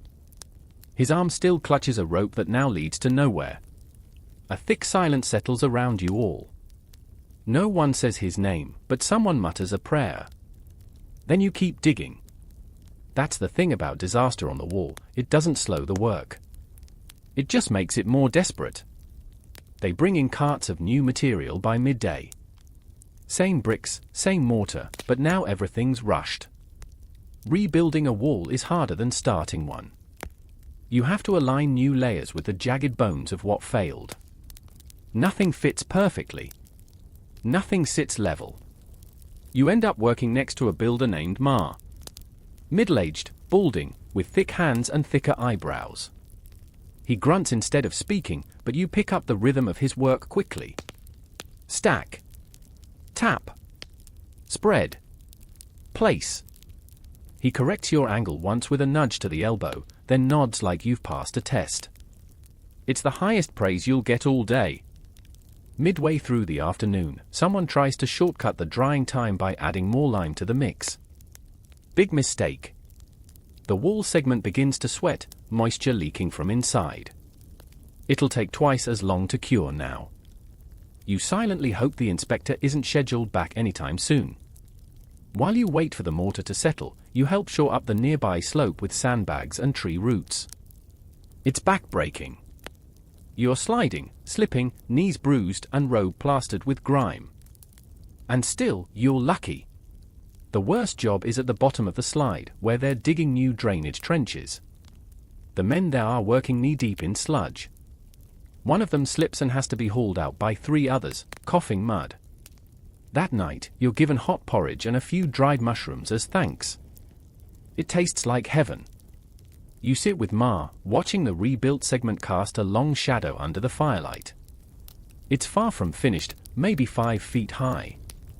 The original had been double that. But it's something. Still better than the first one, Ma says suddenly. You blink. He's never spoken a full sentence to you before. He gestures toward the slope. They rushed that wall too. Used a mortar recipe for dry season. Then built it in the rain. Brick slid like ice on stone. Should have known it'd fall. You nod, too tired to answer. Historians still argue whether sections like these were ever meant to last, he adds, almost to himself. Some say they were symbolic. Just enough wall to look good to the emperor. You raise your eyebrows. Symbolic. He shrugs. Looks solid from a distance. That's enough to scare bandits. Doesn't have to stand forever. You think about that long after he walks away. What is the purpose of this wall? To keep invaders out? To impress the court? To give thousands of peasants something to do between harvests? It doesn't feel like defense. It feels like theater. Heavy, painful, brick and blood theater. That night, you're too sore to sleep. Your arms buzz from overwork. Your neck burns. Your hands have started to crack, tiny wounds blooming like flowers between your knuckles. You look up at the stars. Even they feel farther away than usual. But still, when the wind picks up and you smell the drying mortar in the air, part of you is proud. You helped rebuild a piece of the wall. It might fall again. But for now, it stands. And so do you. You wake to shouting, and not the usual kind. This isn't the gruff rally of a foreman or the sleepy mumble of guards switching shifts. This is chaos. Urgent, high-pitched voices cutting across the morning fog. You leap up, heart pounding. There's movement on the far ridge. Riders. 5 of them, galloping hard, banners flapping behind them like dark wings. Their arrival kicks dust into the sky and throws the entire camp into motion. Everyone drops what they're doing. You hear the word passed around like a spark, raiders. You blink. It takes a second to land. Then your brain scrambles through the implications. Mongols? Bandits? Rival villages? No one knows for sure. But someone's been seen moving in the hills, and it's enough to send the supervisors into a frenzy. Weapons are handed out. Or rather, whatever passes for weapons among laborious. Picks, spades, lengths of timber. A few lucky ones get short spears with rusted tips. You're handed a wooden mallet. And no explanation. A commander arrives, this one not from your camp. A lean man with a black beard and eyes like slits. He surveys the wall, the terrain, the trembling mass of builders who now have to pretend to be soldiers. He doesn't seem impressed. He divides the crew into 3 groups. One stays behind to continue work on the wall, because heaven forbid the Empire loses a single hour of progress. Another is sent to patrol the ridges. The third, your group, is assigned to reinforce the barricades around the supply wagons. You can't help but feel like bait. The barricades are pitiful. A few bundles of sticks, some pointed logs, a row of boulders rolled into place weeks ago that never got dug in. You and 5 others begin dragging logs and stacking them into a makeshift barrier. It's hot, it's frantic, and you're sweating buckets by mid-morning. Then, nothing. The riders vanish into the mountains again. No attack. No signal. Just enough threat to send the entire operation into a paranoid spiral. And just like that, life resumes. Sort of. For the next few days, patrols double. Work slows. Everyone's jumpy. Even the mess cook carries a club now, though honestly, you suspect he's been waiting for an excuse. But you notice something strange. With the shared fear comes unexpected closeness. People who never spoke much before now sit together at mealtime. Watch each other's backs. Even Ma, the gruff mason with brick hands, starts teaching others how to fasten a support beam in under a minute. Just in case. It's community through crisis. Historically, the Great Wall has always been tied to fear.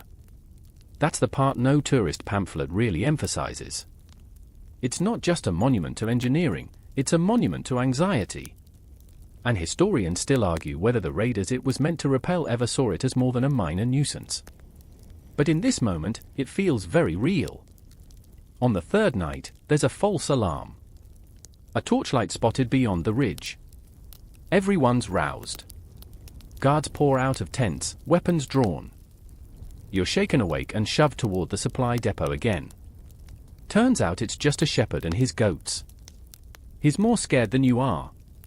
But that's enough to push tempers over the edge. Later that night, 2 guards brawl over a misplaced helmet. One of them ends up with a broken arm. The commander doesn't even blink. He simply replaces them both with fresh recruits from another work crew. As though people are swappable bricks. Which, here, they are. The next morning, you're ordered back to the wall face. The segment is finally reaching full height again. As you hammer wedges into a frame brace, you glance up. A falcon glides overhead. You watch it circle. Calm. Unbothered. Like it knows none of this really matters. And maybe it doesn't. You're part of a system so vast, so ancient, it's hard to say where you end and it begins. The wall stretches not just across valleys and deserts, but through centuries. You're one name in a scroll of thousands, maybe never written down, maybe never remembered. But you're still here. Sweating, hammering, defending someone else's fear with your own 2 hands. That evening, around the fire, someone plays a bamboo flute. The notes are sharp, a little wobbly. But beautiful. It silences the entire camp. You sit, chewing a stale rice cake, watching the sun melt behind the hills. No one speaking. Not even the jokers or the gamblers. Just the flute, and the wind, and the soft crackle of firewood. You think about the raiders, whoever they are. Do they hear this music? Do they have their own version, played in camps on the other side of the hills, about you. Are they afraid? Or are you both just shadows to one another, flimsy silhouettes projected by rulers who will never swing a hammer or clean a wound? You sigh. Tomorrow will bring more dust, more work, more watch shifts. But tonight? Tonight you just listen. And let your shoulders rest. You're learning to sleep with one ear open. Even when the winds are still and the fire embers barely glow, part of you stays half awake, listening for footsteps, hoofbeats, distant shouts. Not because you're scared anymore. You've just adapted. It's the new normal. You've also gotten faster at everything. Packing up gear. Strapping down a load. Even swinging the pickaxe, you found that sweet spot now, just behind the shoulder, where the arc of your swing carries the full weight without tearing your muscles. And good thing, too. Because today, you're headed into the quarry. They don't let just anyone go there. It's dangerous. But your wall section's rebuilding is behind schedule after the landslide, and your name has made it into someone's notebook as strong and durable. So now you're hauling rock. The quarry's about a half-day's walk north of the wall segment you've been assigned to. You leave before sunrise, shoulders cold, breath steaming. A dozen others trudge alongside you, none of them talking. Quarry duty isn't a punishment, exactly, but it isn't a prize either. By midday, you see it. A gaping wound in the earth. Grey stone cliffs stretch down in layers like the inside of a split cake. Men swarm across it like ants. Some are chiseling blocks free. Others are loading carts. A few unlucky souls haul stones on their backs like human donkeys. You're in the chiseling crew. At first, it's satisfying. There's a rhythm to it. One man hammers a wedge. Another sprays water to soften the surface. You work in pairs. And with enough force, enough time, the stone gives. Then you try carrying it. And your bones protest immediately. Each block weighs maybe 40 kilos. Maybe more. You don't have a scale. All you know is your knees shake the moment you lift one. 2 men have already passed out from heat. One cart broke a wheel and spilled its load straight onto a worker's foot. They had to carry him out, his leg bent like a sickle. And yet the foreman just barks for someone else to fill the gap. You don't even know the injured man's name. You think of something Ma told you once. That the wall was built on a rolling graveyard. Not from battles, but from missteps. Collapses. Quarry injuries. Starvation. Cold. Historians still argue whether the death toll ever broke 1 million, he had muttered. But you know what I say. You'd shaken your head. If you have to argue about a number that high, it was too high. He was right. You spend 3 days at the quarry. Nights are cold and windy, the dust in your nose so thick you taste stone with every breath. Your hands crack, your lips split. At one point, your shoulder cramps so badly you can't lift your arm for half a shift. Still, you work. Because you've learned the real rule of the wall: if you don't finish your task, someone else has to do it for you. And no one wants that guilt. On the second night, you catch sight of a strange ritual at the quarry's edge. A worker, maybe a Taoist, maybe just eccentric, sets up a row of stones in a spiral. He places coins between them. Murmurs something you can't hear. Then walks away. Later, someone tells you it's a local superstition to keep the mountain from noticing you. Because if it notices, it might crush you. That night, you place your own coin. No harm in caution. By the time you return to your wall section, you're limping, filthy, and short 2 toenails. But your cart is full. And as you stack the new stones onto the scaffold, you feel something odd. Pride. It's not rational. You're exhausted. You've seen more suffering than any human should in a week. But these bricks are yours. You earned them. And now they're part of something larger. As the sun sets, you rest your head against the cool stone. You feel its weight, its stillness. It doesn't judge you. doesn't complain. It just waits to become a wall again. Later, a traveler passes through, an officer's aide, riding a fine horse. He surveys the rebuilt segment and nods. Then, without so much as a hello, he remarks, only 10,000 more li to go. You don't know whether to laugh or collapse. Because yes, the wall is long. Long enough to lose your youth on it. Long enough to measure an emperor's ego. But for you, it's measured differently. One stone at a time. One bruise at a time. One silent coin in the dust. You lie back, eyes closed, knowing full well that tomorrow might bring more hauling. Or more raiders. Or another storm. But you're still here. Still breathing. Still building. You've started counting your steps. Not in some poetic, mystical sense. You're literally counting. 1, 2, 3. It helps you stay focused as you carry yet another stack of bamboo scaffolding poles up the ridge path. It also helps drown out the screaming ache in your thighs. By the time you hit 80, your left leg is starting to wobble. At 100, the weight shifts awkwardly, and you have to pause, panting, forehead slick with sweat. You're not alone in this misery. The slope is choked with bodies, men hauling rope coils, baskets of mortar, fresh bundles of wood for fires. The air smells like wet ash and worn-out leather. This is what happens when a wall climbs a mountain. The terrain here is brutal. No carts, no horses. Just humans acting like ants, dragging building supplies up impossible switchbacks. The architects in their scroll-filled tents had brilliant ideas, sure, but none of them are here to experience the cold mountain fog or the constant risk of slipping off a ledge. You remember the first time you looked up at this stretch of the wall and realized it doesn't go around the hill. It goes up it. Why? Because, you were told, the invaders won't go around either. Historians still argue whether that was sound logic or imperial vanity. Some say the steepest, most absurd sections of the wall were meant to intimidate enemies, not stop them. A warning, look what we can build on a mountain, and imagine what we'll do to you. But up here, all it means is one thing, pain. At base camp, workers whisper about a ridge segment known as dead knees. The incline is so sharp that, according to local legend, even the goats gave up trying to climb it. And guess what section you're assigned to today? Exactly. Dead knees is more than a nickname. It's a prophecy.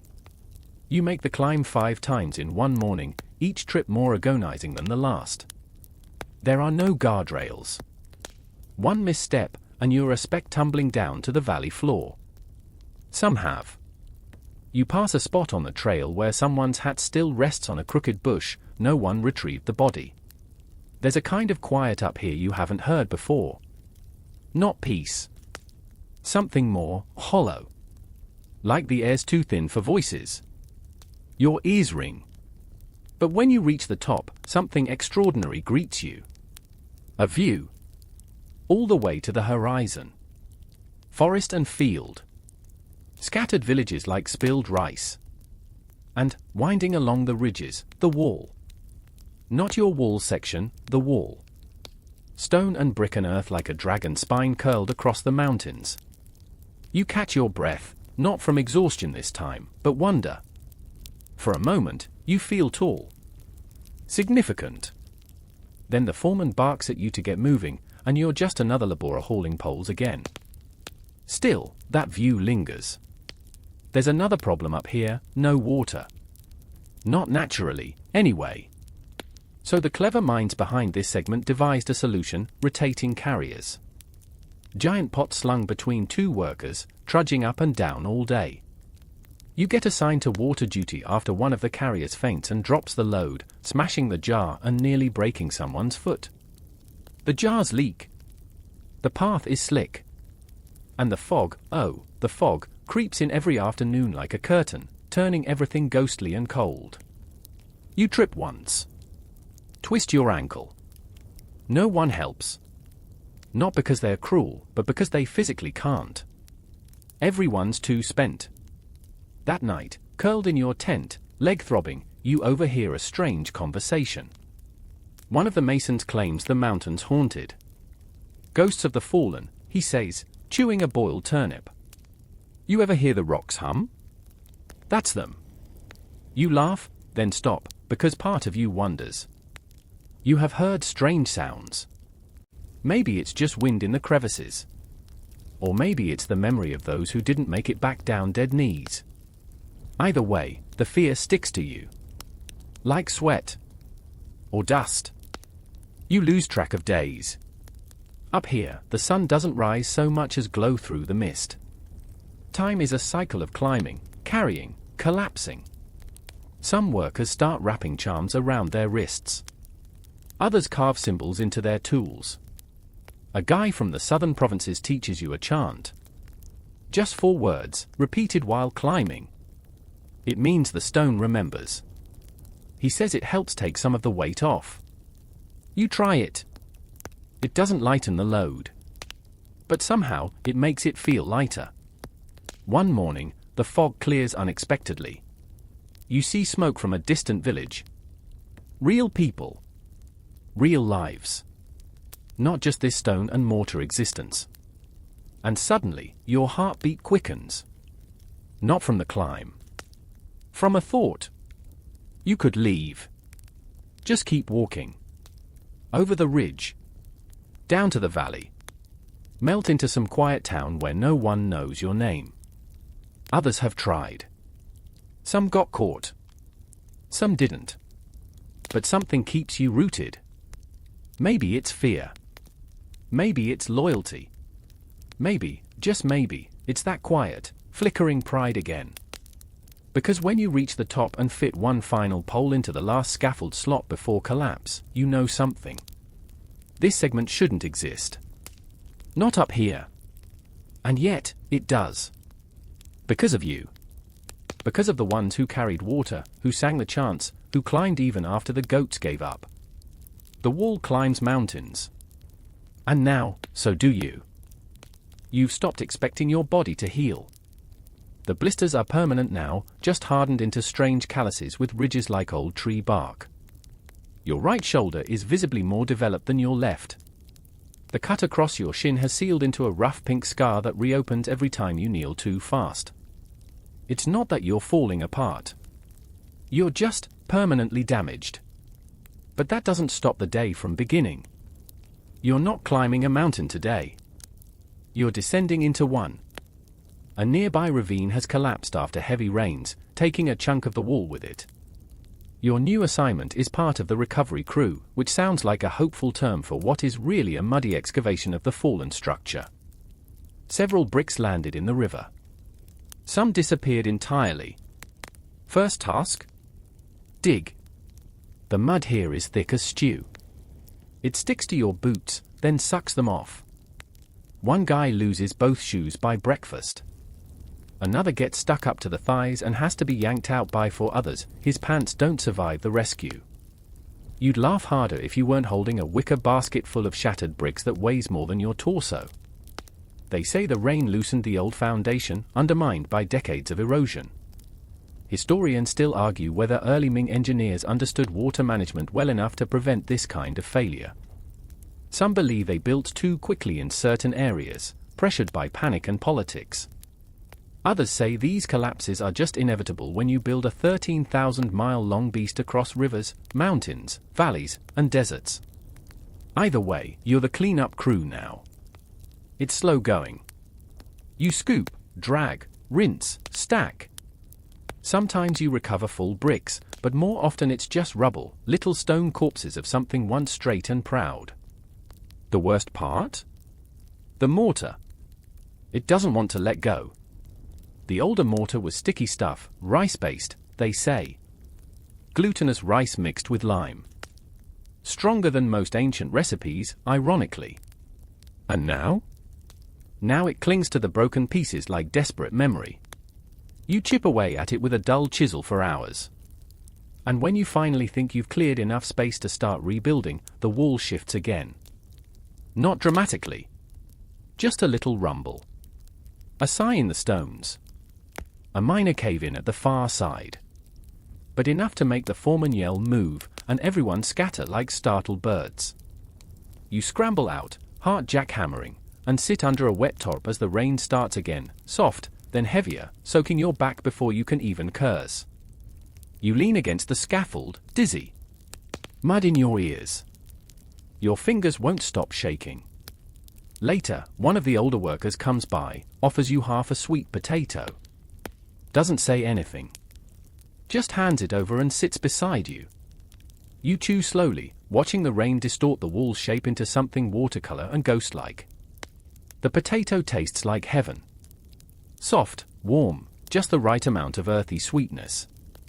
You close your eyes and pretend, for 10 whole seconds, that you're home, and this is just a bad dream. But you're not. And it's not. You're in a place where gravity is a daily enemy, where water has the power to erase weeks of labor, and where one cracked brick can bring down a corner of an empire's dream. Still, you go back in. Not because you're brave, or stupid, but because you know it has to be done. And because you now understand the thing they never told you in the beginning. The wall isn't permanent. It's in constant battle with nature. With weather. With time. It looks like a monument. But it's really a negotiation. Each stone says, stay. And the wind replies, not for long. Over the next week, your crew salvages what it can. You repack the earth layer by layer. You line up foundation stones again. A group of specialists, scholars from the capital, apparently, show up for a day to inspect the damage, scribble notes, and leave without lifting a single rock. One of them snorts and says, they should have used granite here, not this local sedimentary nonsense. You mutter under your breath, maybe they should have sent you to lift it. No one hears. Probably for the best. A local woman arrives with a cart full of straw mats and hot tea. No one asks who sent her, no one cares. Her kindness feels like a miracle. You sip slowly. Steam warms your nose. She ties your mat with a little knot in the corner, probably habit, but it feels personal. Someone whispers she lost her husband to a rockfall here last year. He never came back. She still shows up. Later that night, as you lay your body on the cold mat, you think about how many people the wall has claimed. Not just soldiers or workers, but the ones left behind. Families waiting for the knock. Lovers staring at the sky, hoping not to see the signal fires. You roll over, feeling the ache in your ribs, and whisper aloud. Still here. The rain finally stops. The air is clean again. You fall asleep to the sound of stone being stacked. Not a bad lullaby, all things considered. You wake up with a mouthful of dust and a nose full of ash. It's the fire crew's fault. No, not a wildfire, though that's always a threat out here. Today, the camp ovens are burning non-stop. Kilns, too.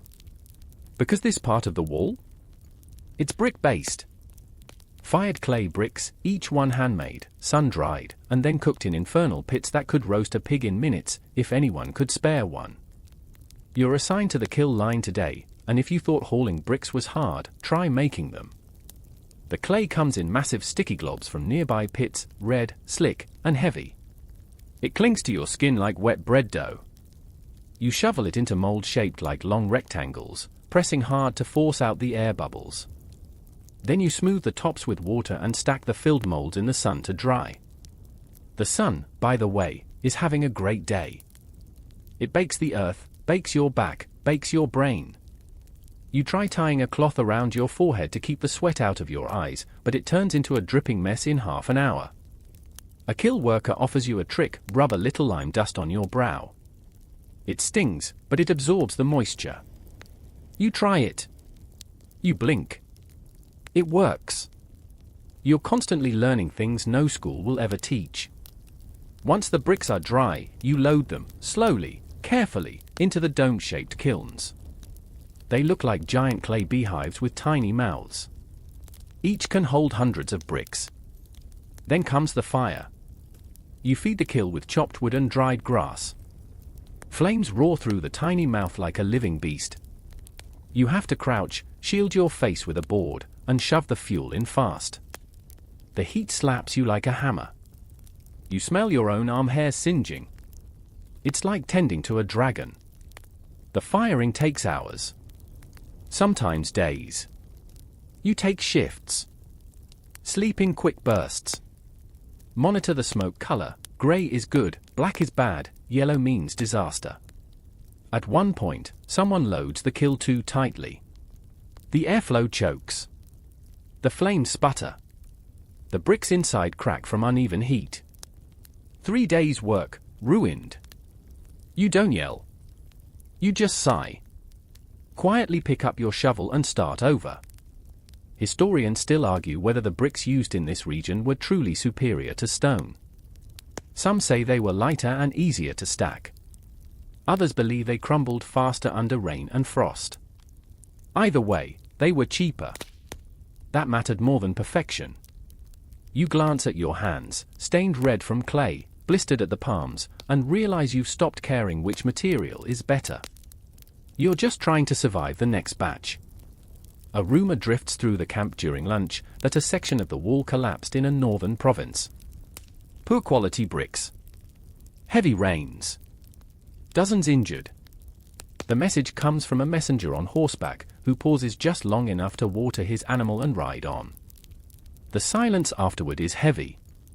No one says it out loud, but everyone thinks the same thing. Could be us next. That night, you sit by the cooling kilns and watch the stars. Someone hums a tune you don't recognize. Another worker carves something into a still warm brick before it hardens, a name, maybe. Or a prayer. You ask if that's allowed. He shrugs. It's just one brick. You think about that. Just one brick, in a wall of millions.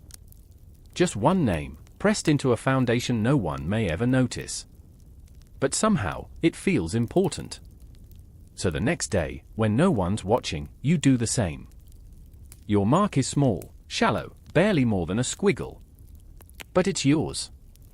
Buried in the belly of the Great Wall, somewhere, is a piece of you. And that matters. You begin to look at the wall differently now, not just as labor, but as legacy. Every brick tells a story. Some cracked.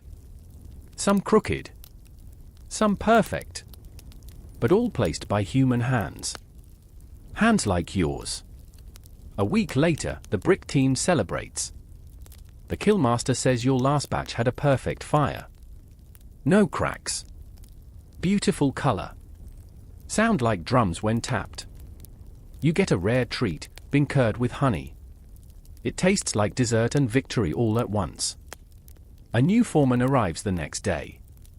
Harsher. Younger. Wears his hair tight and his boots cleaner than any you've seen.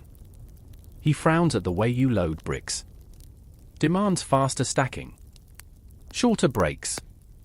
More fire. He doesn't know the kill like you do. You and the others exchange glances, keep your pace steady, ignore his barked orders when they threaten safety. The killmaster backs you up, quietly, with a nod. The young foreman storms off to write a report. You know he'll get rotated out soon. They always do. You won't. Because you've become part of the machine now. Not the Empire's. The Wall's. It has a rhythm. A hunger. A heartbeat. And you, soot-stained and clay-fingered, are one of its pulse points. You sleep that night with sore legs, blistered hands, and the faintest smile. Because today, for once, you did more than endure. You built. You wake to trumpets. Not the melodic kind. The urgent, shrieking kind that sound like a goose got into the bronze workshop and is having a very bad day. You sit up, confused. It's still dark. The camp is already in chaos, boots thudding on packed dirt, men shouting, dogs barking. Someone runs past yelling, "Inspection squad." Oh, great. You forgot this week was the provincial inspection rotation. The Empire sends these roving bands of officials, architects, and soldiers to check that everything is being done to standard. They love clipboards. They hate shortcuts. And they especially love catching workers slacking. You toss your blanket aside and scramble to your post. There's no time to wash your face or eat. You shove a cold rice cake in your mouth as you jog back toward the wall. By sunrise, the inspectors arrive on horseback, faces unreadable, robes spotless. One of them has a long brush mustache that sways like a metronome when he nods. He squints at the brick line like it personally insulted his ancestors. You brace yourself. The inspection is a slow, painful theater. They tap bricks with hammers. Check mortar lines with thin rods. They even use spirit levels, though nobody's sure how accurate those are after bouncing in carts for 3 days. You're forced to demo your technique, molding, lifting, aligning, tapping. They watch silently. You sweat harder than you do lifting stone. Eventually, the mustached man speaks. Acceptable. That's it. That's the whole verdict. It's the closest thing to praise you've had in weeks. But then comes the kicker, he wants a new segment built faster. 2 crews are to be merged. You lose half your team. Gain a bunch of strangers. One of them has never mixed mortar before. This is going to be fun. The new guys are mostly from the coastal provinces, used to fishing, not hauling. They complain about the dryness. About the wind. About the thin soup and the hard beds. You remember when you were like that. You try to help them out, show them where the good shovels are, how to avoid blisters, how to angle a basket on your back to avoid pinching your spine. Some listen. Some roll their eyes. One of them quits by sundown. Just walks off. No one stops him. Later, you hear he was caught and reassigned to waste-duty latrine trenches. Brutal. But, in a weird way, you're relieved. Because the wall doesn't have time for daydreamers. Historians still debate how many workers actually died building the Great Wall. Some say tens of thousands. Others say hundreds of thousands. The truth is buried with the bodies, many of whom were buried inside the wall itself, if you believe the darker tales. There's a whisper you hear tonight, when you lie in your mat roll, we're not building the wall. The wall is burying us. It sticks with you. The next morning, you decide to fight that idea. You work harder. Smarter. You create a small signal system with one of the younger guys, 3 taps for lift now, 1 tap for hold. You smooth the mortar better, shaping it like frosting instead of paste. You begin recognizing which bricks will crack just from weight, and which ones will last decades. You start seeing the pattern. The poetry of it. That's the real secret no one tells you. Building the wall is like learning a language. You speak with stone. And finally, it speaks back. You're rewarded at the end of the week. Not with money, don't be silly, but with an actual cooked egg. 1 egg, wrapped in a cloth, still warm from the pot. A gift from the camp cook, who saw you lifting more than your share without complaint. You eat it slowly. Reverently. The yolk is golden, firm, not too dry. It tastes like triumph. Later that night, you trade stories with some of the new guys. You tell them about the inspection. About the kill. About the time a goat ate half a blueprint and no one noticed until the tower came out lopsided. They laugh. They ask questions. One says, you make it sound like a joke. You smile. It is a joke. A really long, heavy, back-breaking joke.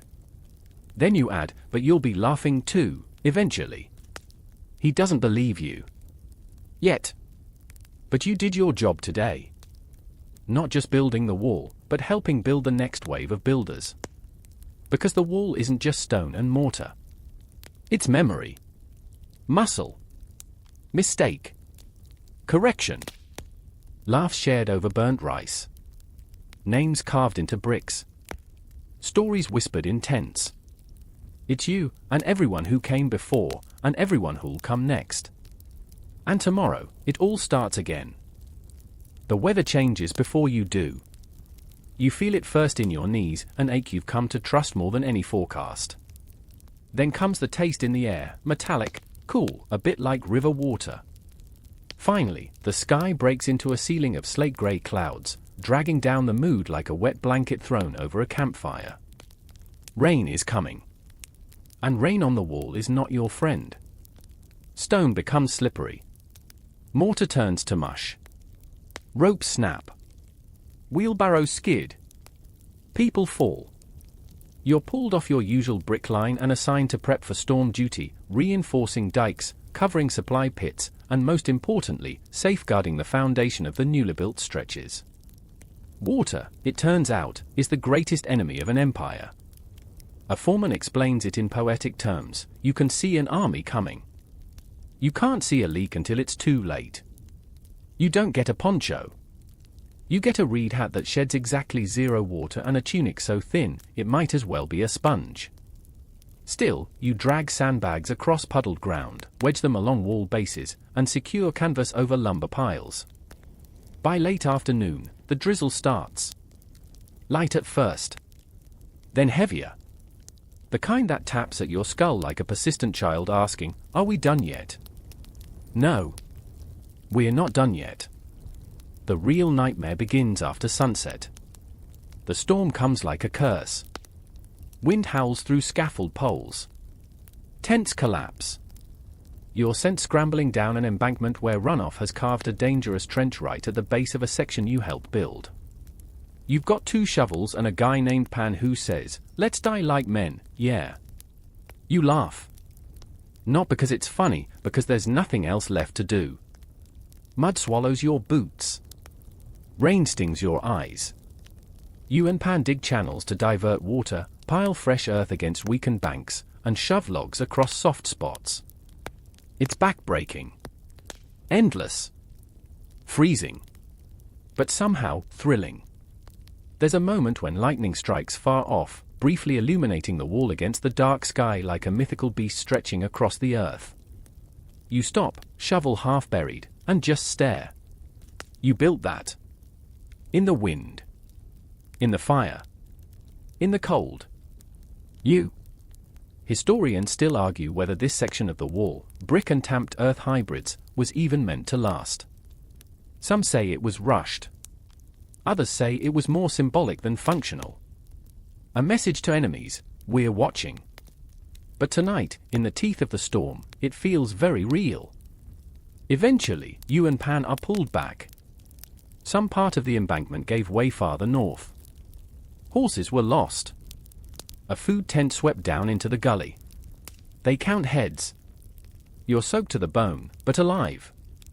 And then the weirdest thing happens. The storm passes.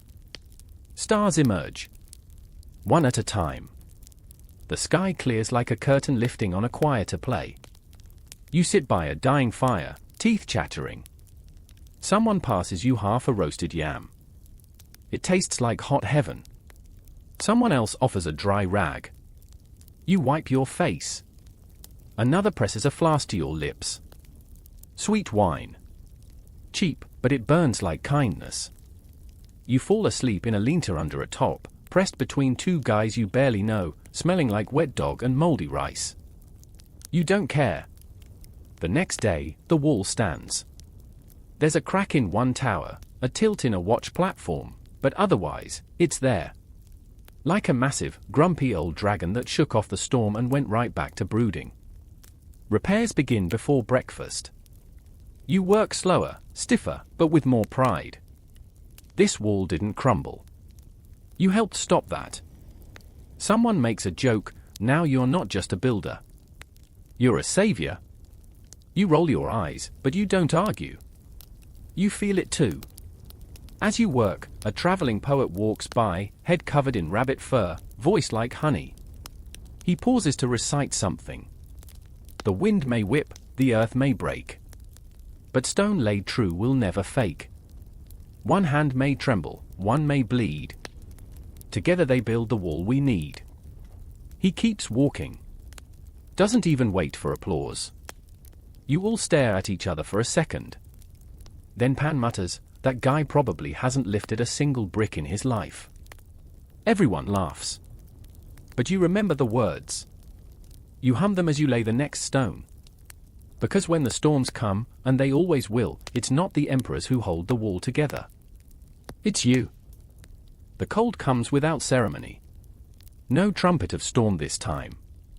Just a slow tightening of the air, a bite in the wind, a stiffness in the mornings that spreads from your bones to your will.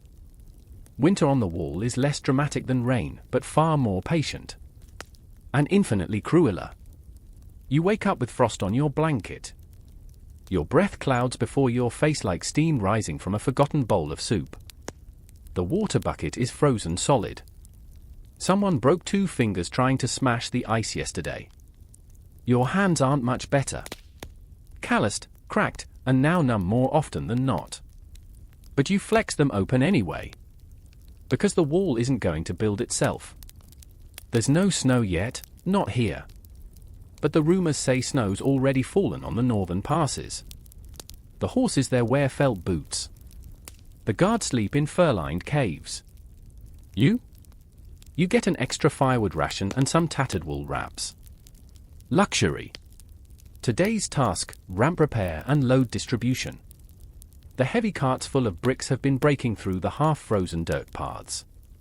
You're reinforcing them with planks, stones, and whatever else doesn't shatter in the cold. Your breath fogs each time you exhale. Your lips are cracked. Someone next to you has a bloody nose, but doesn't even notice. You shovel, stamp, adjust, repeat. You don't think anymore. Thinking gets in the way of surviving. A squirrel freezes mid-run on a wall parapet. Doesn't move for half a minute. Then bolts. Even the wildlife is reconsidering its life choices.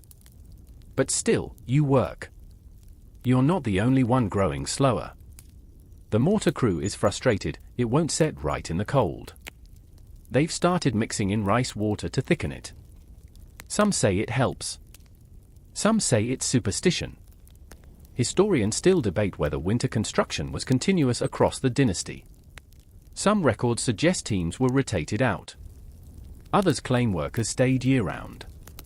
If that's true, the ones who stayed must have been part builder, part glacier. You trudge on, knuckles red and raw. The foreman tells you you're getting a break in the afternoon. You think, finally, rest. Nope.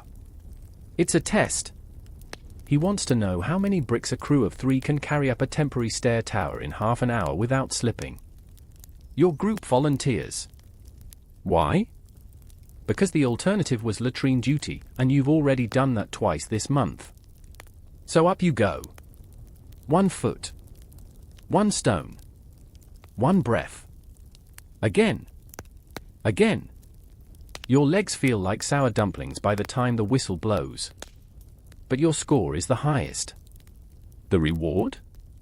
A small pouch of roasted soybeans and something far better, a nod from the foreman. You trade gold coins for that nod. That evening, you sit near the fire with your small prize. You share half the beans with a kid whose fingers turned blue this morning. He eats without thanking you. That's okay. That's not why you gave them. You stare up at the sky. Clear tonight. Stars like powdered glass. A traveling doctor came through camp last week. She said your joints are permanently worn, and one leg is slightly shorter now from all the uneven hauling. She also gave you a tip: wrap hot stones in cloth and tuck them near your kidneys when you sleep. Saved your life, probably. You still carry that stone. Like a tiny sun you light every night. Tomorrow, they say, a magistrate is coming to survey your section. High honor. They might even reward the camp with extra firewood or a dried meat allotment. But tonight, there is only quiet. There's a hush here in winter that doesn't exist in summer. No insects. No birds. Just the wind, sighing like the wall itself is breathing. And that's when it hits you, the wall will outlast you. Not just you. Everyone you've met here. Every cook, every mason, every poor fool who twisted his ankle dragging bricks uphill. The emperors will change. The dynasties will fall.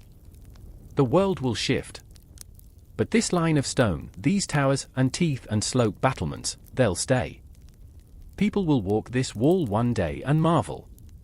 They'll take pictures, scribble postcards, whisper legends. They won't know your name. But you'll be under their feet all the same. Because you are the mortar in this story. The invisible force holding everything together. And honestly, that's enough. You finish your last soybean. Curl tighter under your wool wrap. Listen to the fire hiss and crack. Somewhere, a flute plays a faint, trembling tune. You don't know who's playing. But they understand. They were here too. And now, so are you. So now, as your mind drifts away from frozen boots and whispering stone, let your breathing slow. Picture the wall again, not the noise, not the weight, but the way it rises and falls like the back of a sleeping dragon. Endless. Serene. A ribbon of effort stretched across the land, stitched together by thousands of nameless hands, just like yours. Feel the soft crunch of gravel underfoot fade into nothing. Let the ache in your limbs, the chill in your bones, melt into the warmth of your blanket now. You've done enough. More than enough. The wind has died down outside. There's only the sound of soft embers now, maybe your own heater humming in the corner. Or that small fan we talked about, gently brushing the edge of the dream you're about to enter. No emperors shouting. No bricks to lift. Just stillness. Maybe, just maybe, you're walking that wall again. But this time not hauling. Just wandering. Your hands trailing along the stones, your breath visible in the winter air. And there's peace. Because that's what's left when the work is over. Not glory. Not fame. Just peace. So let go of the dust. The sore fingers. The forgotten meals and frozen toes. Let it all slip behind you. And sleep. Sleep like the wall does. Unmoving. Timeless. Enduring.